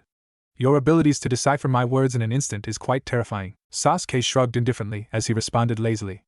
"We'd be dead otherwise." "Ma Sasuke, no need to be melodramatic." Kakashi responded in a patronizing tone. "Shut up, you lanky fuck." The Uchiha responded placidly. The masked jonin only offered a small smile at Sasuke's words. "The disrespect from you two is still astounding," a yokai member offhandedly commented. Sasuke and Kakashi glanced at the rather large man before dismissing him with little more than a single glance. Which of course annoyed the man, but the shinobi cared little. "It is quite alright, Lao. Sasuke and Kakashi are just unique," Yasaka commented in an amused tone, smiling inwardly at the annoyed eye roll from the Uchiha. "But you are correct, Kakashi. This delicate matter revolves around the devil yokai, Kuroka. She was labeled an SSS-class threat that was to be killed on sight or avoided at all costs." Sasuke was silent for a moment before gesturing with his right hand. "You want us to hunt her down?" Yasaka immediately heard the shift of his tone. It became decidedly sharp. She had no doubt in her mind that the teen had researched heavily into Kuroka's case. The yokai leader shook her head. "No, I wouldn't dream of it.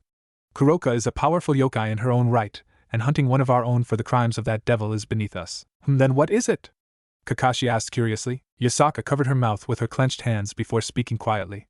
"When Kuroka was branded a rogue devil, the Nekishu race was hunted to near extinction. Due to complicated consequences, we could not intervene. A war with the devils would have ended the yokai," Sasuke stated in brutal fashion, his arms crossing once more. Yasaka closed her eyes before sighing quietly and responding. "The yokai lose an entire race of beings, and I was forced to grind my teeth and watch those who had committed those heinous acts get a slap on the wrist." She shook her head ruefully before glancing towards the ceiling. "Lady Amaterasu wished to war with the devils on the spot. I talked her out of it. The Shinto faction lacked the firepower that the devils possessed. We were forced to bow our heads and grit our teeth at the loss." The QB went silent for a few moments before raising her head and staring at the two shinobi in front of her. Her amber eyes hardened exponentially so as she spoke. "We no longer need to fear retaliation. I want reparations. I demand those who committed those crimes to be punished. I will not allow my people to be trampled upon any longer." Sasuke stated at the women for a few seconds before a small smirk crossed his face. "Japan is Shinto territory. Rumor has it that the devils have two heiresses, who happen to be of direct lineage to two of the four Satans, residing in Ku." Yasaka couldn't hide the smirk that graced her face. These two were far too perceptive. A few words and they could read her intentions like an open book. Kakashi raised an eyebrow before speaking. "Potentially risking war," Sasuke scoffed quietly.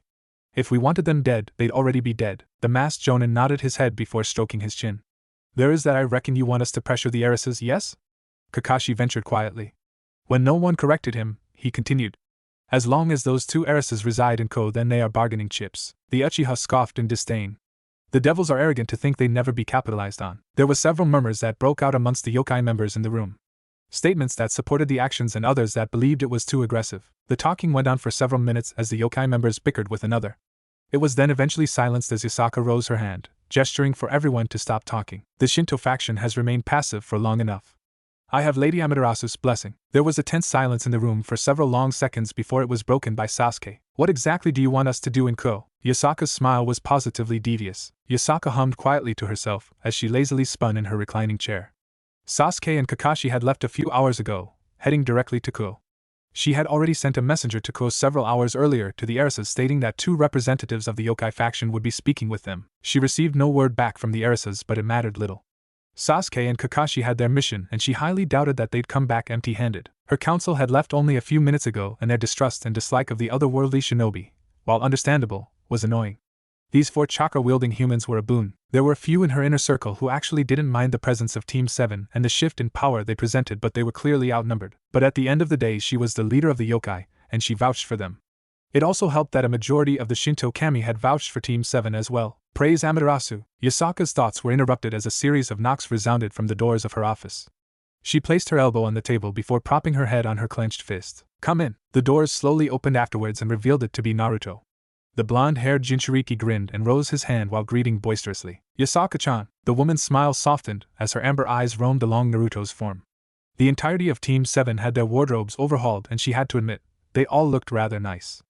And Naruto was no exception to this either. Gone was the old zip-up jumpsuit/tracksuit outfit he arrived in.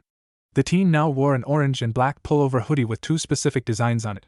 On the back of the hoodie was his clan symbol, an outward spiral, and on the front of the hoodie, resting over where his heart would be, was the number 9. He wore a pair of light gray, form-fitting sweatpants, and wore a pair of orange and black sneakers. Yasaka's eyes slowly rose to meet Naruto's, and she took note of the boy's rather bashful expression. She found it both amusing and endearing. You wanted to see me, Yasaka-chan? Naruto asked with a smile. The Kyuubi yokai nodded her head before gesturing to the seat right next to her. Yes, please sit. The blonde teen made his way across the room and took a seat next to the beautiful woman. He spun his chair towards her and offered her a large smile, while his right hand idly tapped on the wooden table. Yasaka briefly glanced at the teen's hand before smiling. I sent Sasuke and Kakashi to Ko. She watched the boy's eyebrows furrow in confusion for a moment before realization dawned on his face. So that's why I sensed them leaving Kyoto. I was confused for a bit. His knee began to idly bounce as his eyes found hers. So what are they doing in Ko? Yasaka's left hand gently rested atop the boy's right hand as she spoke. Do you remember the story I told you about Kuroka? She immediately noticed how the boy's features hardened. Well, I sent Sasuke and Kakashi to send a message of sorts. Naruto was silent for several seconds, his eyebrows furrowing as he thought of why Yasaka would send someone like Sasuke to. Oh no. You sent Sasuke? He questioned with widened eyes. He's liable to kill someone. A giggle escaped Yasaka as she stroked the boy's hand. It will be fine, Naruto-kun. All Sasuke and Kakashi are doing is speaking with the devil heiresses that reside in Ko. Those two girls are operating in our territory after all. They must remember to tread lightly. Naruto grimaced slightly before acquiescing to the woman's statement. Yeah, but it's Sasuke we're talking about. He's an asshole. Yasaka held back the snort of laughter that wished to escape. The Uchiha was a bit on the harsher side, but he had never been outright rude directly to her. The teen was certainly cold and held little respect and care for others, but he was never cross with her. Be that as it may, she spoke slowly with an amused smile. They are likely already in Ko as we speak. I thought about sending Sakura in Sasuke's place, but decided that if a show of strength was necessary, that Sasuke would prove fairer. I of course mean no disrespect to Sakura herself. Naruto just smiled at the woman's statement before replying. Sakura-chan is strong and she knows it. I'm sure if she was here that she'd agree with you. Yasaka's fingers lightly tapped on Naruto's hand as she smiled. I'm sure she would now. How are you, Naruto-kun? Are you adjusting well? The blonde cerulean orbs glanced down to his hand for the briefest of moments before shooting back towards the woman's amber orbs. I'm doing well. Well, I still get kinda homesick and I definitely miss my home, he trailed off quietly before perking up again. But I love it here. I'm glad you are enjoying your time, Naruto-kun. Yasaka responded with a gentle smile. The next few hours were spent just talking as both blondes relaxed and relished in one another's company. Little did they know that a particular event would transpire in Ko revolving around Kakashi and Sasuke that would eventually force Team 7 into the spotlight of the other factions. Kakashi and Sasuke arrived in the relatively small city of Ko, and it was far smaller than Kyoto. The two men glanced at one another before making their way deeper into the city, focusing on the unique signatures that populated Ku Academy. The pair hardly spoke to one another, Kakashi opting to read his hentai and Sasuke preferring the relative silence. Half an hour passed by before the pair reached the high school that housed a plethora of unique and different signatures. Sasuke's eyebrow rose minutely at the different signatures he sensed. He could sense 4 unique and different signatures in the high school, which caused him to pause for the briefest moments. That must be the work of the evil pieces," Kakashi commented quietly, ignoring the looks he was receiving from the wandering pedestrians outside of the school's gates. "It doesn't completely hide their original signature," Sasuke replied while stuffing his hands into his pockets. "There's 4 unique signatures in the school. I can sense humans and a pair of yokai. I also sense several darker signatures which I assume are the devil's, as well as a pure signature that appears to be tainted. Likely a fallen angel." The 2 men stood at the gated entrance for a few moments before seeing 4 female students slowly making their way towards the gates. 3 of the women carried the darker signature, leading both shinobi to assume that they were devils. The other woman carried the tainted light signature as well as the darker signature that her cohorts possessed. She was likely a fallen angel. The 4 women eventually reached the gates, and Sasuke resisted the urge to raise an eyebrow. How much milk did those 2 women drink? Their chests rivaled Tsunade's. Glancing towards Kakashi, Sasuke proceeded to roll his eyes. His former sensei was sending a small smirk his way while wagging his eyebrows. How did Sasuke know that Kakashi was smirking? He just did. The first woman was a redhead whose hair trailed all the way down past her rear. Her eyes were a very vibrant blue and her chest was large. Standing next to the redhead was a beauty in her own right. Her long ebony ponytail trailed all the way down her back and nearly kissed the ground. Her eyes were a beautiful violet and her chest was larger than the redhead's, which was already impressive in itself. Standing next to her was another woman with ebony hair whose locks reached down to her knees. She wore a pair of glasses and possessed heterochromatic eyes. She was quite beautiful. And last but not least, was yet another woman who possessed ebony hair, though hers was the shortest among the group. She also wore a pair of glasses and possessed vibrant violet orbs similar to his Rinnegan. She certainly lacked in the chest department compared to the other girls in the group. After assessing the young women, Sasuke glanced towards Kakashi before noticing the man's annoying expression. The Uchiha lashed out with his elbow, hitting Kakashi in his ribs and causing the man to release a rather painful wheeze. "Ma, Sasuke-kun, so rude," Kakashi commented lightly. "You're old enough to be their father," Sasuke replied placidly. Before Kakashi could reply, one of the women, the fallen angel hybrid, spoke aloud. Era. I wouldn't mind calling him daddy. Why don't you take that mask off for me?"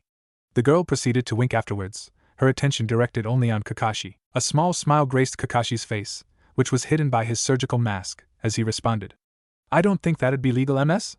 He trailed off, fishing for the girl's name. "Akino Himejima," she responded as her eyes squinted. "But don't worry, I won't tell anyone." "Akino," the redhead sputtered with a minor blush on her face. "Stop that." The 2 women who possessed glasses didn't seem to be affected by Akino's words and possessed calculative expressions on their faces, giving little away. "I assume that you 2 are the yokai representatives that Lady Yasaka spoke of?" Sasuke's dual-colored orbs traveled to the shorter glasses wearing teen while nodding his head. The teen adjusted her glasses before offering a small bow. "My name is Sona Citri, heiress to the Citri clan." She gestured with her hand towards the other woman with glasses before speaking. "This is my queen, Tsubaki Shinra." The dual-colored woman offered the men a bow before addressing them. "It is nice to make your acquaintance. Please call me Shinra." Sasuke granted the woman a brief nod while Kakashi raised 2 fingers in a lazy salute. "Hello? I'm Rias Gremory, heiress to the Gremory clan." The red-headed beauty responded with a small smile. She gestured to Akino before continuing. "Akino is my queen." The ebony-haired teen licked her lips before offering the 2 shinobi a low bow. "Please call me whatever you like, though I prefer to be called master." Akino noticed, with some measure of disappointment, that the 2 men barely batted an eye at her sultry response. She'd clearly have to try harder then. "I'm Sasuke Uchiha." Gesturing to his left, he continued. "Kakashi Hatake."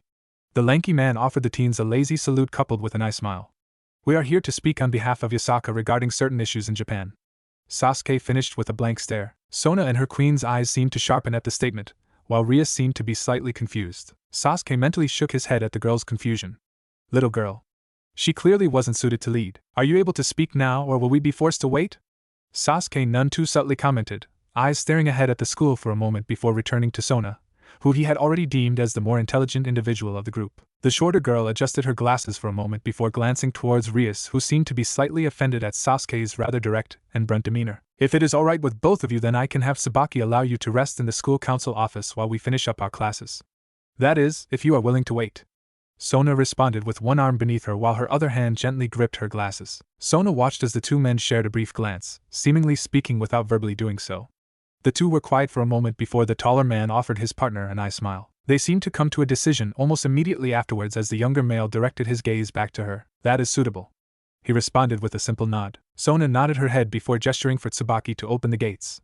Not a second later did the gates begin to open, the two men slowly stepping foot onto the academy grounds. Tsubaki, please direct Sasuke-san and Kakashi-san to the student council office. Tsubaki bowed to her king before turning towards Sasuke and Kakashi and gesturing for the men to follow her.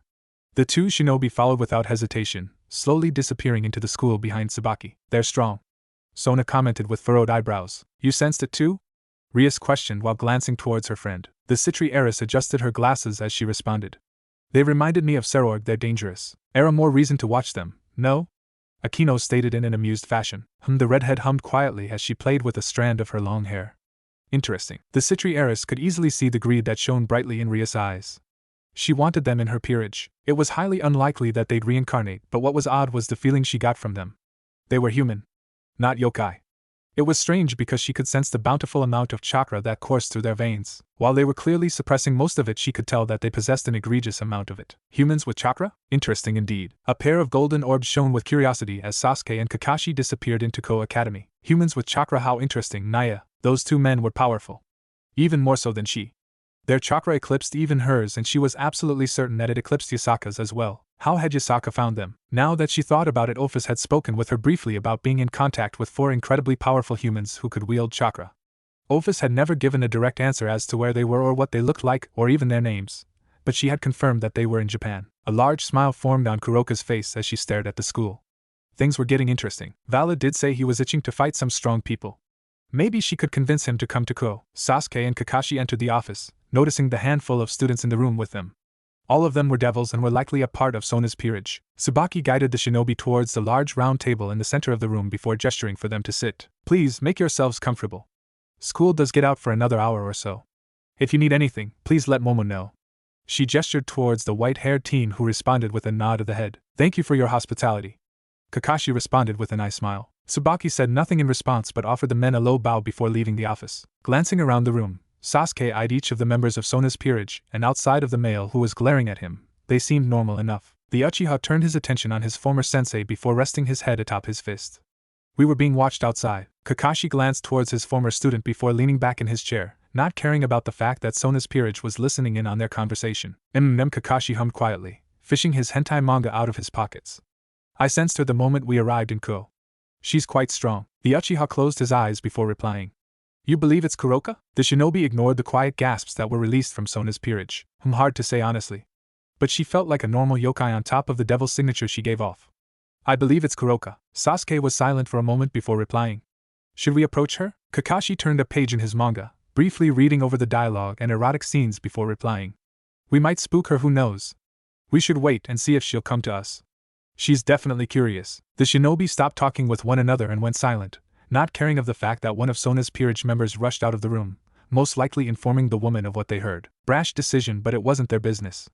This was all conjecture on their part. The next hour passed by in relative silence between the shinobi and Sona's remaining peerage members. Up until a rather loud bell rang throughout the entirety of the school, signaling that the students were allowed to leave and go home. It took another half hour or so for the entirety of the school and its students to file out and head home for the day. When the door to the office opened, either shinobi batted an eye and continued to do what they had been doing since coming into the room. Sasuke was silent with his eyes closed and Kakashi was still reading his hentai manga. It was the sight that Rias and her peerage came upon while entering the student council office. Kakashi-san, Sasuke-san. Rias greeted with a brief nod of the head, which was eventually reciprocated by both males. The rest of Rias' peerage slowly settled into the room, and the only one who seemed truly affected by the shinobi's presence was Rias Rook. Judging by her widened eyes and fearful expression, it was anything but good. Flipping a page through his erotic manga, Kakashi briefly glanced at the reincarnated yokai. A yokai? He feigned ignorance while raising a single brow. How interesting, what race? The petite girl seemed to get even smaller at the man's question, and her amber orbs shot towards Sasuke with frightening speed. All of Rias' peerage noticed the girl's reaction to the men but couldn't ascertain the reasoning. Did Kaneko know these two men? If so, how? Sasuke. The masked man chided with a small smirk. Your chakra is scaring her. Sasuke, whose eyes had remained closed up until this point, finally opened them while glancing towards the young yokai. His mismatched orbs stared directly at the girl, who seemed desperate to make herself as tiny and unassuming as possible. After a few more moments of staring, he turned away and settled his gaze upon Kakashi. She's probably scared of your shitty manga. Kakashi actually released a few genuine laughs at the teen's statement. Shitty is certainly a word, but the kami smiled down on me as I read. Can you say the same? The Uchiha scoffed quietly before relaxing in his seat. She fears my chakra. It's dark. He explained simply. That it is Sasuke, that it is. Kakashi affirmed. Kaneko? Rias questioned with concern in her eyes. Are you okay? You don't have to be here if you don't want. The little rook glanced towards her king before returning her gaze to the shinobi. She was quiet for a few moments before swallowing heavily and speaking. I'd like to leave, Rias. The redhead's gaze softened before she nodded her head. We will speak later, okay? Kaneko nodded her head before shooting out of her seat and leaving the room as quickly as possible, not wanting to be anywhere near the two shinobi. You drive away every woman, Sasuke. How will you ever hope to repopulate the Uchiha clan if you continue to do so? Kakashi commented with an amused smirk. Sasuke's blank eyes slowly settled on Kakashi as he spoke in a dead tone. I can send you back to Kyoto in pieces. The silver-haired jonin turned a page in his manga before shaking his head. I prefer being whole. Then shut up. Sasuke retorted blankly. There was a silence that followed for several minutes before Akino slowly entered the room, followed by Sona and the remaining members of her peerage. Sona slowly glided across the room before settling in the seat next to Rias, who was sitting opposite to Sasuke and Kakashi. Both of the women's queens took their place behind their kings and stood quietly. Sona clasped her hands together before placing her elbows on the table. I apologize for keeping you waiting, but there was a matter that I needed to look into. She bowed her after her statement, to which Sasuke and Kakashi promptly waved off. Kakashi smiled before slapping his manga shut and placing it into one of his pockets and speaking. It is quite all right. The Citri heiress gestured with her head towards Tsubaki as she spoke. Is there anything you two would like? Refreshments? Snacks? Before Kakashi could answer, Sasuke did for him. No. Kakashi glanced at the teen for a brief moment before shrugging his shoulders. He wouldn't have minded some tea, but it was fine. Sona dipped her head in acknowledgement before replying. As you wish. She trailed off the briefest of moments before continuing. Should we talk about Lady Yasaka's request? Rias leaned forward towards the table, practically spilling onto the table as she spoke curiously. Why exactly are you two here? There was no disrespect or acid in her tone, only curiosity. Which was understandable. It had been several years since the incident with Kuroka killing her former master after all. Deciding to be as blunt and forward as possible, Sasuke crossed his arms against his chest before leaning back in his seat. The Shinto pantheon demands reparations for the actions committed by your kind in regards to the massacre of the Nekashu race.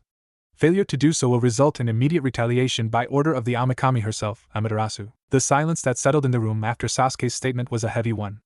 A silence that was both slightly horrifying and ludicrous. Sona's expression tapered off from its normal stoic and stern demeanor, and resembled that of a shocked and slightly confused child. Rias was no better and looked even worse than her fellow heiress. Kakashi glanced at his companion, taking note of the boy's blank expression. Nothing is ever easy with you, is it? He asked rhetorically. Shut up, Kakashi. Their words seemed to restart the heiress's brains as they got over their initial shock and surprise at the teen's response. Sona adjusted her glasses with furrowed brows before speaking in a slightly perplexed tone. Forgive me, but what? Sasuke's mismatched orbs centered on the Citri heiress before he spoke. The Shinto pantheon demand that those who hunted the Nekashu race to near extinction are punished for their crimes. The boy's Rinnegan began to glow as his Sharingan activated, the matured version slowly spinning before shifting into its Manjiki variation. The yokai faction craves the deaths of those who defiled and slaughtered the two. Will be passing the message along to your leaders. Failure to do so. Sasuke's chakra did not leak out of his body, it practically erupted out of his body. The entire city of Ku and even beyond seemed to feel the full brunt of his chakra. The earth shook and the sky roared as the teen's chakra manifested around his body, surrounding him in a sickening miasma of purple energy. And the full brunt of the Shinto pantheon will reign true hell down upon your people. And just as quickly as it came, it went. The earth stopped shaking, the skies calmed down, and everything seemed to become normal. Though, there was nothing normal about the power that was just released from the teen sitting just a few feet away from the heiresses. Fear, terror, despair. That's what filled Sona's entire being as she stared at the young teen in front of her. That power, it wasn't right. Primal fear coursed through her very veins as she tried to desperately slow her rapidly beating heart. This man, he wasn't human. He couldn't be. Her mind refused to think of him as anything other than a monster. And no person possessed power like that. Images of her rotting carcass flashed through her mind as she continued to stare at the teen. No. Monster, fiend, abomination. Before Sona's thoughts could spiral even further towards insanity, a familiar and very powerful presence appeared in the room. Sona's violet orb snapped towards the source of said presence, and relief began to immediately flush through her body. The strongest queen in the underworld, the only woman to challenge the Leviathan, her sister, and push her to her absolute limits. Graia Lucifuge. A melodious hum resonated from the silver-haired devil as her crimson orbs roamed along each individual in the room. After assessing each individual in the room, the woman's gaze seemed to fixate on Sasuke. Graia. The woman donned a reserved smile at the relieved tone of Rias. Turning towards the crimson-haired teen, the silver-haired beauty clasped both of her hands together in front of her before bowing at the hip. Rias-sama. I felt a great disturbance and felt that it would be to everyone's benefit if I presented myself. She proceeded to shift her attention back to the two shinobi before tilting her head with narrowed eyes. We prefer these talks to be done as civilly as possible. I'm sure Lady Yasaka would agree, yes? Sasuke's lip twitched downward at the woman's tone. Before he could reply with the vitriolic comment that sat on his tongue, Kakashi spoke up. Of course. His head bobbed lightly as he glanced towards Sasuke. Isn't that right, Sasuke? He made sure to put heavy emphasis on his rhetorical question. Sasuke's glare seemed to only deepen before he slowly rose to his feet. We're done here. He briefly glanced at Kakashi before holding out his fist for the man to tap. The ebony-haired teen ignored the look that his former sensei was sending him and continued to hold his fist out for the man. Kakashi sighed quietly before slowly rising to his feet and turning his attention to the two traumatized heiresses who were staring at Sasuke as if he were the Shinigami himself. The Shinto Pantheon and Yokai faction will look forward to whatever decision your leaders choose. Have a good day. The masked Jonin then tapped his fist against Sasuke's own and they disappeared in the blink of eye, their presence completely vanishing as if never having been in the room. The silence permeated through the room for several long seconds before Graia directed her attention to the two heiresses. What happened, Ria-sama? The red-headed heiress grimaced at the question before avoiding eye contact with her brother's wife. We have a problem, a very big problem. The two shinobi reappeared on the outskirts of Kyoto after leaving Ku Academy. Sasuke glanced around his surroundings before shaking his head and slowly walking forward, no true destination in mind. Kakashi sighed quietly before reaching into his pocket and procuring his manga. He matched Sasuke's rather sedate pace and let the silence hang in the air for several minutes. You antagonized them, Kakashi stated rather than questioned. He placed his left hand into his pocket before continuing. It would have gone better had that woman not shown up. The Uchiha frowned momentarily before shaking his head. It was always a possibility she's the wife of the current Lucifer as well as his queen, making Rias her sister-in-law. He shrugged a moment later as he continued speaking. It was a gamble that did not pay off, but that means little. Our message was sent, and all we need to do is wait for the devil's reaction. I'm truly interested in seeing what they will do. The masked Jonin hummed softly in acknowledgement before glancing at Sasuke out the corner of his eyes. Was such a display of power necessary, though? Sasuke gave a non-committal shrug at the question. It got the point across. You traumatized those girls. Kakashi responded in an amused tone. They'll get over it. The Uchiha responded placidly. The two shinobi continued to aimlessly walk through Ko with no destination in mind and didn't seem to notice their surroundings slowly changing and altering. They did, of course, but chose to not react in any way, shape or form. It seemed like the kitten's curiosity finally got the better of her. Oh, it appeared that the little kitty brought a couple of friends with her as well, very powerful ones at that. As soon as Sasuke and Kakashi sensed the four individuals, a unique barrier seemed to form around them. It spanned out several dozen meters in all directions and seemed to wrap around them, surrounding them in a dome. Sasuke's eyes roamed along the black, cloud-like barrier and raised an eyebrow. Interesting, you sealed us off in a personal dimension. The Uchiha seemed to stare off into a random direction as he continued speaking. It's begrudgingly impressive. Naruto struggled immensely with creating space-time manipulation jutsus. Kakashi gazed along the dome for several seconds before sighing quietly and pocketing his hentai. It seems the kitty wants to fight, He placed his left hand into his pocket as he shifted his weight onto his right leg. Why don't you all show yourselves? After a few seconds of silence, 5 individuals seemed to fade into existence several meters away from the shinobi. It revealed the forms of 3 men and 2 women, 2 yokai, 2 humans, and a devil half-breed? Interesting. Naya! I told you, Valakuen. They're pretty strong. The playful voice of the female yokai sounded out. This woman was definitely Kuroka, judging by the cat ears and twin tails. She wasn't even bothering to hide her features. The man named Vala stated at the 2 shinobi for a moment before a small smirk formed on his face. Seems like I've finally found a worthy opponent. He took several steps towards the 2 shinobi before speaking. You there? He gestured towards Sasuke with his left hand. Fight me. The Uchiha stared at the silver-haired teen before scoffing quietly. And if I don't want to? He asked with a disinterested gaze. Vala's smirk seemed to grow as a pair of silver dragon wings manifested behind his back, the wings being a translucent bluish color. Then I'll force you to fight. After speaking, Vala rocketed off towards Sasuke, destroying the concrete beneath his feet due to the sheer speed and strength of his movement. The silver-haired teen was but an inch away from his intended target, his left fist on course for Sasuke's right temple. He blinked in confusion when his fist slammed through Sasuke, whose form seemed to blur out of thin air. What? After image, Vala's senses went haywire, and before he could attempt to protect himself, a vicious blow to his right cheek sent him careening back towards the direction he came from. The descendant of Lucifer crashed into the ground and skipped along the concrete, destroying a large portion of the earth as he did so. There was several seconds of silence that followed, and it seemed that even Vala's allies were shocked by the display. Sasuke scoffed quietly before retracting his left fist. Kakashi, deal with him, he isn't worth my time. Before Kakashi could respond, Sasuke felt a rough tug at his chakra reserves. He blinked in confusion and immediately sensed a massive buildup of power that emanated from where he had buried Vala in concrete. Did that half-breed just steal his power? Divide! Vala's form practically exploded from the rubble and debris, revealing the teen who barely had a scratch on his face.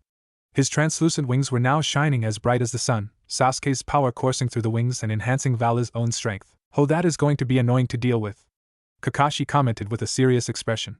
He could easily sense the monstrous boost of power that now resonated from the silver-haired teen. This was going to be an incredibly annoying fight. Whatever he just did, he absorbed my chakra to do so. He took a decent portion of it as well. Sasuke's Sharingan bled to life as he stared at the teen who donned a downright vicious smile on his face. I suspect that there's a limit. I highly doubt such an ability doesn't have its drawbacks. Sacred gear? Kakashi questioned, his charcoal eyes watching Vala's movements. The Uchiha narrowed his eyes for a moment before speaking. A Longinus at that it resembles the divine dividing. Fuck. Kakashi muttered in annoyance. Most sacred gears, while unique and powerful in their rights, would never hold a candle to the 18 Longinus that existed. Divine dividing was quite possibly one of, if not the most annoying Longinus class sacred gear. Possessing the ability to half an opponent's power and or attack every 10 seconds. Whether or not it could continuously do so without continuous physical attacks was up in the air. Very few individuals survived against wielders of Longinus class sacred gears. This sacred gear could kill even a god if given the chance. A small smirk formed on Sasuke's face as he stepped away from Kakashi. Good luck. The Jonin scoffed quietly as his legs tensed, muscles coiling like a viper. Your sarcasm is appreciated. After his words, the Jonin disappeared faster than lightning, meeting Vali head-on with zero hesitation. A vicious shockwave rocked the barrier that sent giant pieces of debris hurtling through the air. Sasuke stared at Kakashi and Vali for a moment before directing his gaze towards the small group watching the two men fight. A small smirk formed on Sasuke's face as he slowly strolled towards their position. He was noticed almost immediately, and saw how each individual tensed upon his approach. A cruel smile began to split his features as his Sharingan slowly morphed into its Manjikyu variant. Let's talk. A sickening miasma of purple chakra began to emanate from Sasuke's position, forming what seemed to be a human skeleton around his body. The four individuals of Vala's group immediately took up defensive positions as a large samurai-looking construct neared their position. Sasuke was going to enjoy this very much. It was official. Irrefutable. The divine dividing was absolute horseshit and completely unfair. And he had possessed a fucking Sharingan. Those things were bullshit incarnate. Don't even get Kakashi started on the damn Rinnegan. That thing was even more busted. But at this very moment, face to face with what was possibly the most annoying and stupid gimmick that Kakashi had ever come across, he was starting to rethink all of his choices that had let him make it this far in life. He should have just kicked the bucket after his father committed suicide. Life would have been so much easier and smoother, 'cause he'd be dead, you know? Wouldn't had to have assassinated men 4 times his age as a child. Wouldn't have had to repress all the physical, mental and emotional trauma he experienced during his 23 years of being an active duty shinobi for Konoha. Wouldn't have had to come home to witness his father's hanging corpse in the middle of the living room. Wouldn't have had to watch one of his closest friends sacrifice themselves to save him. Wouldn't have had to plunge his fist through the heart of his other best friend to save his home and village. Wouldn't have had to deal with a lot of shit now that he really thought about his shitty life. Perhaps he was just a masochist, and he enjoyed getting the shit kicked out of him. Yes, it all made sense. It was undeniable, irrefutable, even. Life was full of surprise. Kakashi's eyes widened as a fist appeared just on the outer peripheral of his vision, en route to take his head clean off his shoulders. Obviously he wasn't going to let that happen. He had just been caught off guard because he had been having an inner monologue. Vala was strong, but he wasn't Naruto or Sasuke strong, and that's all that really mattered. That's not to say that Kakashi could easily manhandle the teen either. Kakashi would give credit where it was due. The silver-haired teen was actually incredibly talented and boasted a good deal of power, even without that dumbass sacred gear of his. But Kakashi was Kakashi, and that's all the explanation that was really needed. Vali, of course, didn't know this tidbit of information, and he was going to be in for a rude awakening when Kakashi decided to take this fight seriously. The silver-haired shinobi weaved just outside the range of Vala's attack, displaying a degree of dexterity that seemed to surprise the teen. Cold, charcoal eyes gazed into hazel eyes with disinterest. Kakashi's left hand barked with lightning, his feet shifting minutely and his hips pivoting on a dime. The lightning-encased fist shot towards Vala's overextended elbow, aiming to incapacitate his joints and slow the boy down. The teen grit his teeth, lightning coursing through his body and pain flaring up in his now limp arm. Vala sought to lash out with his left leg and met nothing but air, only witnessing a blur of motion from the gray-haired man. Nay, you should take this fight more seriously, Vala-kun. Kakashi chided with a raised eyebrow, several meters away from the teen. I'm liable to kill you, if not. Divide. 2 things happened when Vala tried to call upon the power of his sacred gear. The first, and most noticeable, was that he didn't receive an influx of power from Albion. The second? Pain. Vala's world seemed to blur in front of him before he finally registered the familiar smell of ozone and burning flesh. He idly noted that someone was screaming. It took him another 3 seconds to realize that he was the one screaming. Partner! You need to wake up. Vali could distantly hear Albion shout his name from the inner confines of his mind. Such was the pain that was coursing through his stomach. Pain, anger and adrenaline surged through Vali's pores before he finally moved. An awful and disgusting sound emanated from his body, similar to the sound of flesh being dissected and torn. Another wave of pain and agony seared through Vali's body before he finally glanced towards his stomach. His expression matched his pain, noticing the giant and smoking hole that he called his stomach. The smell of burnt flesh invaded his nostrils as blood continued to slowly seep out from the gruesome wound, painting a rather gruesome visage that failed to vacate his mind. What? Vali couldn't think straight. What the hell was happening? The descendant of Lucifer blinked, and then the wound was gone, disappearing as if having never even existed. What? Partner! It isn't real. Just an illusion. Albion's words snapped Vali back into cognitive reality. He blinked a total of 3 times, before realizing that he had yet to move from his previous exchange with the masked man. Hazel eyes glanced down towards his limp appendage, noticing that his arm was still experiencing the effects of the lightning attack he received from his opponent. An illusion? But when? He questioned to himself. How had the man caught him unaware? Illusions shouldn't have the power to influence his thoughts and actions. Albion made sure of that. So why? Home managed to see through that, did you? Hazel eyes snapped towards the voice, growing sharper than steel as he stared at the masked man. Color me impressed. That was my strongest genjutsu, though I'm no master like an old friend was. I'm far from a slouch impressive. You're a dangerous one, Vali noticed, with a great deal of anger, that the man had one of his hands in his pocket, body completely relaxed. His eyes were dull and he gave off an aura of disinterest that rackled something furious in Vali. This man believed himself not a threat? Idiotic. Inconceivable. He was Vali Lucifer, descendant of the original Satan, wielder of one of the 13 Longinus, divine dividing. How dare he? Demonic power radiated from Vali's position, bursting outward and surrounding him in a veil of dark energy. His power surged for a moment before skyrocketing and growing in intensity. The earth around him shattered before erupting, flinging debris and destruction to and fro. Kakashi watched the teen power up with a tired expression. Oh boy, he's upset now. Kakashi really only had himself to blame. This fight was going to be even more annoying now. Curse his bad luck. He already had Might Guy as a friend in the elemental nations, hadn't he suffered enough? An angry curse escaped Kuroka's lips as she dodged the mighty swing from her opponent's large sword. She had already learned to not block against it. A pained scream emanated a few meters away from her, signifying that Biju had yet to learn that lesson. Dumbass monkey. If she couldn't block the damn attacks while using senjutsu, what made him think he could? That thing's defense was incredulous. And the amount of chakra it was producing and generating made her knees weak. Any other time and she'd be positively drooling, wet even if she so eloquently thought to her. But right now? Survival.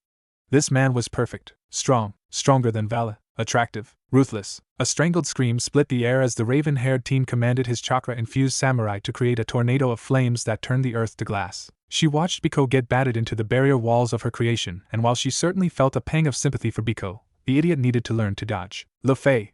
Dark energy encased Kuroka's hand as her demonic energy surged, mixing with her chakra. A torrent of black energy shot towards the Susanoo just as a tornado of flames and a massive bolt of lightning struck the construct, coalescing the dark energy and causing an elemental explosion of destruction and chaos. Le Fei landed next to Kuroka, her normally soft and vibrant blue eyes now hardened to a degree that was quite unnatural. Did we get him?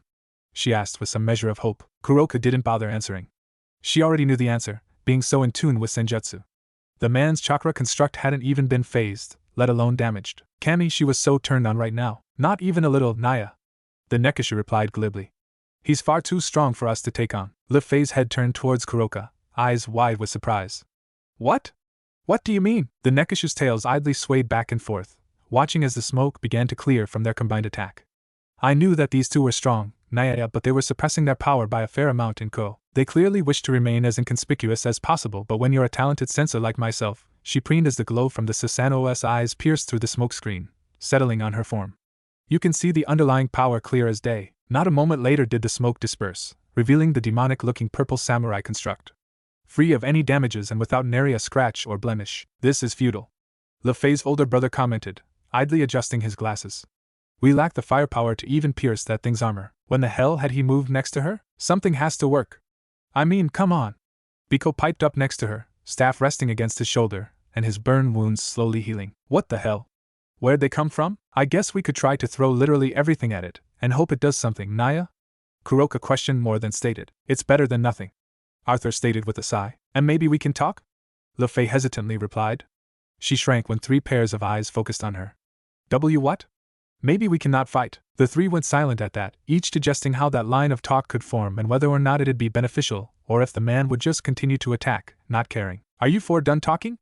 An unfamiliar male voice sounded out from beside Biko. The four members of Team Vali physically jumped at the voice, and their attention snapped towards the individual who was quite literally standing next to them, and their eyes widened in shock. For there, standing directly beside them was the teen commanding the samurai construct several meters away from them. His brow was raised and he had one of his hands in his pockets, completely disregarding them as a threat and not bothering to even hide it, because they weren't a threat. Kuroka idly realized. What a humbling moment. Truly. Upon realizing the individual, Biko and Arthur immediately leapt away from the teen.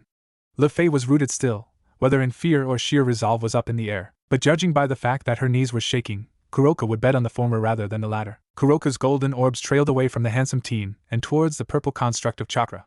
She could sense the man's chakra signature in the samurai. So a clone? Turning her attention back to the clone, a sly smile formed on her face. Naya!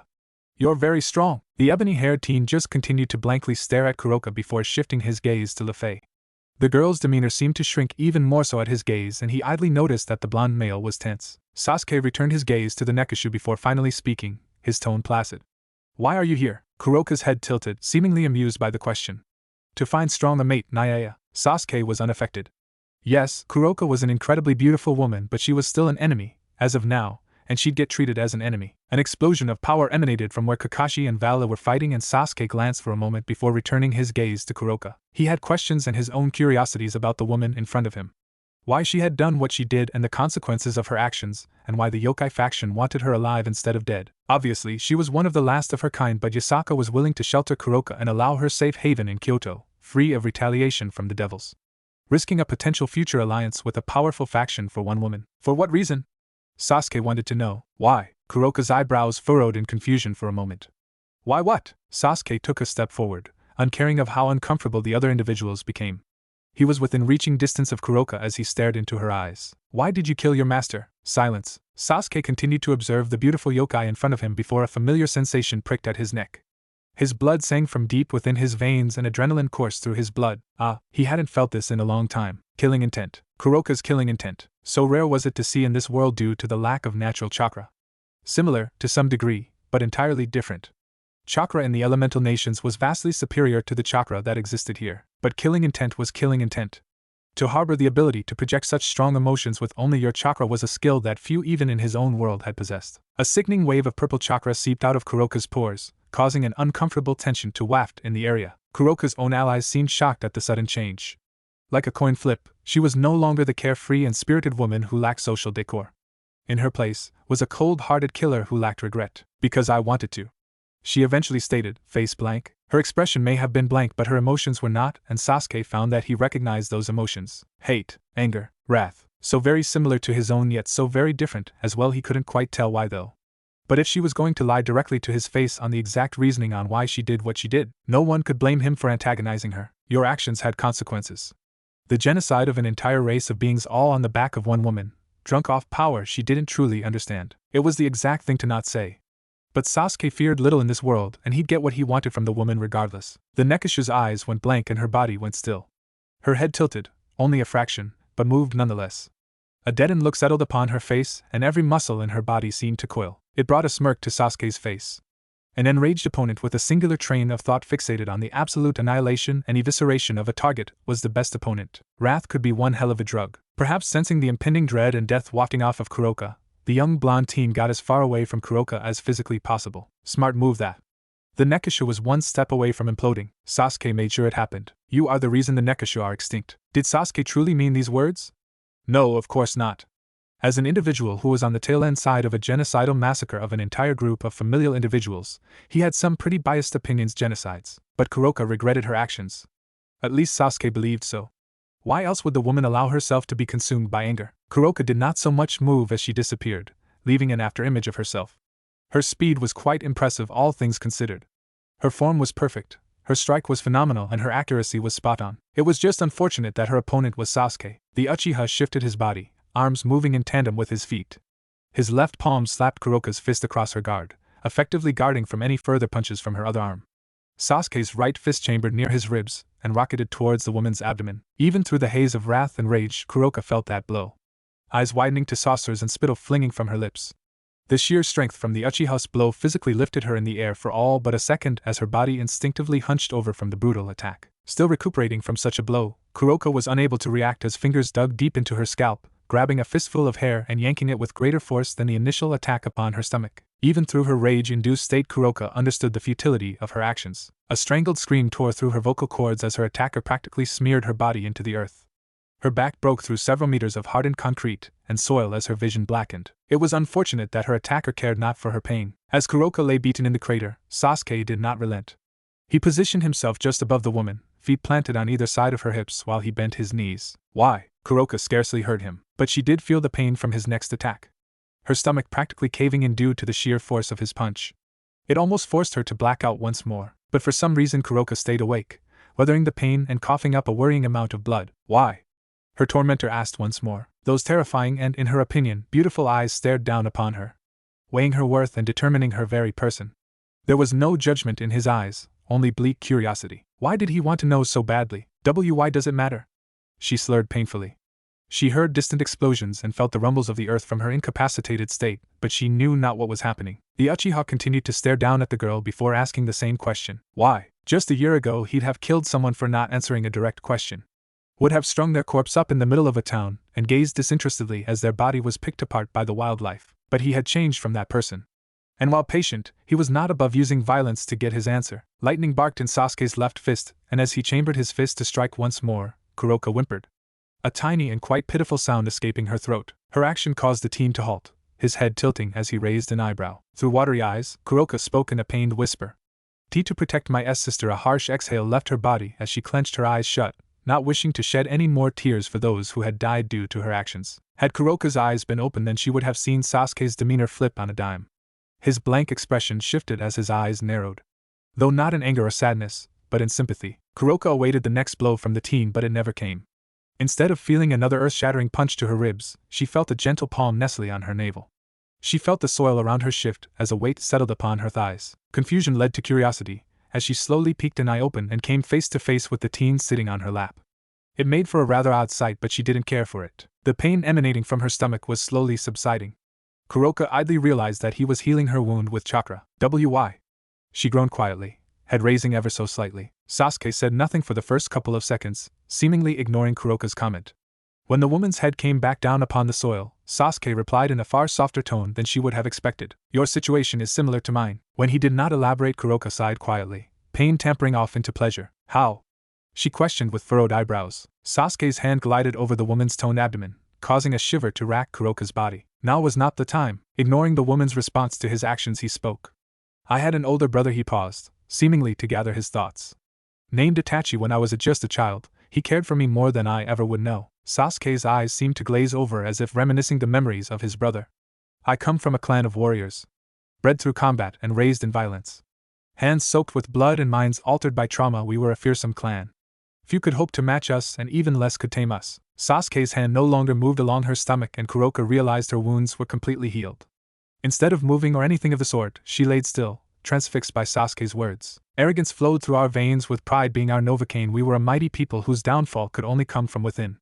Sasuke's eyes closed as he idly laid his palms flat against Kuroka's abdomen. My brother was that individual. Kuroka was quiet for several moments as she digested the teen's words.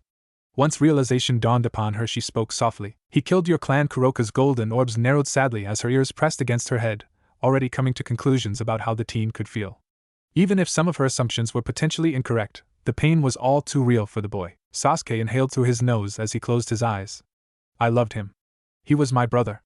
My protector, my goal. I wanted to be like Itachi, wanted to be better than Itachi, to surpass him. To be like him. He shook his head ruefully as he continued speaking, though this time his tone was bitter. He slaughtered our people in the dead of night with the aid of an exile, made me relive all the brutal events of that night as if I was the one who had done the killing. After breaking my mind, he broke my body. Kuroka's face grimaced as the image of her little sister manifested in her mind.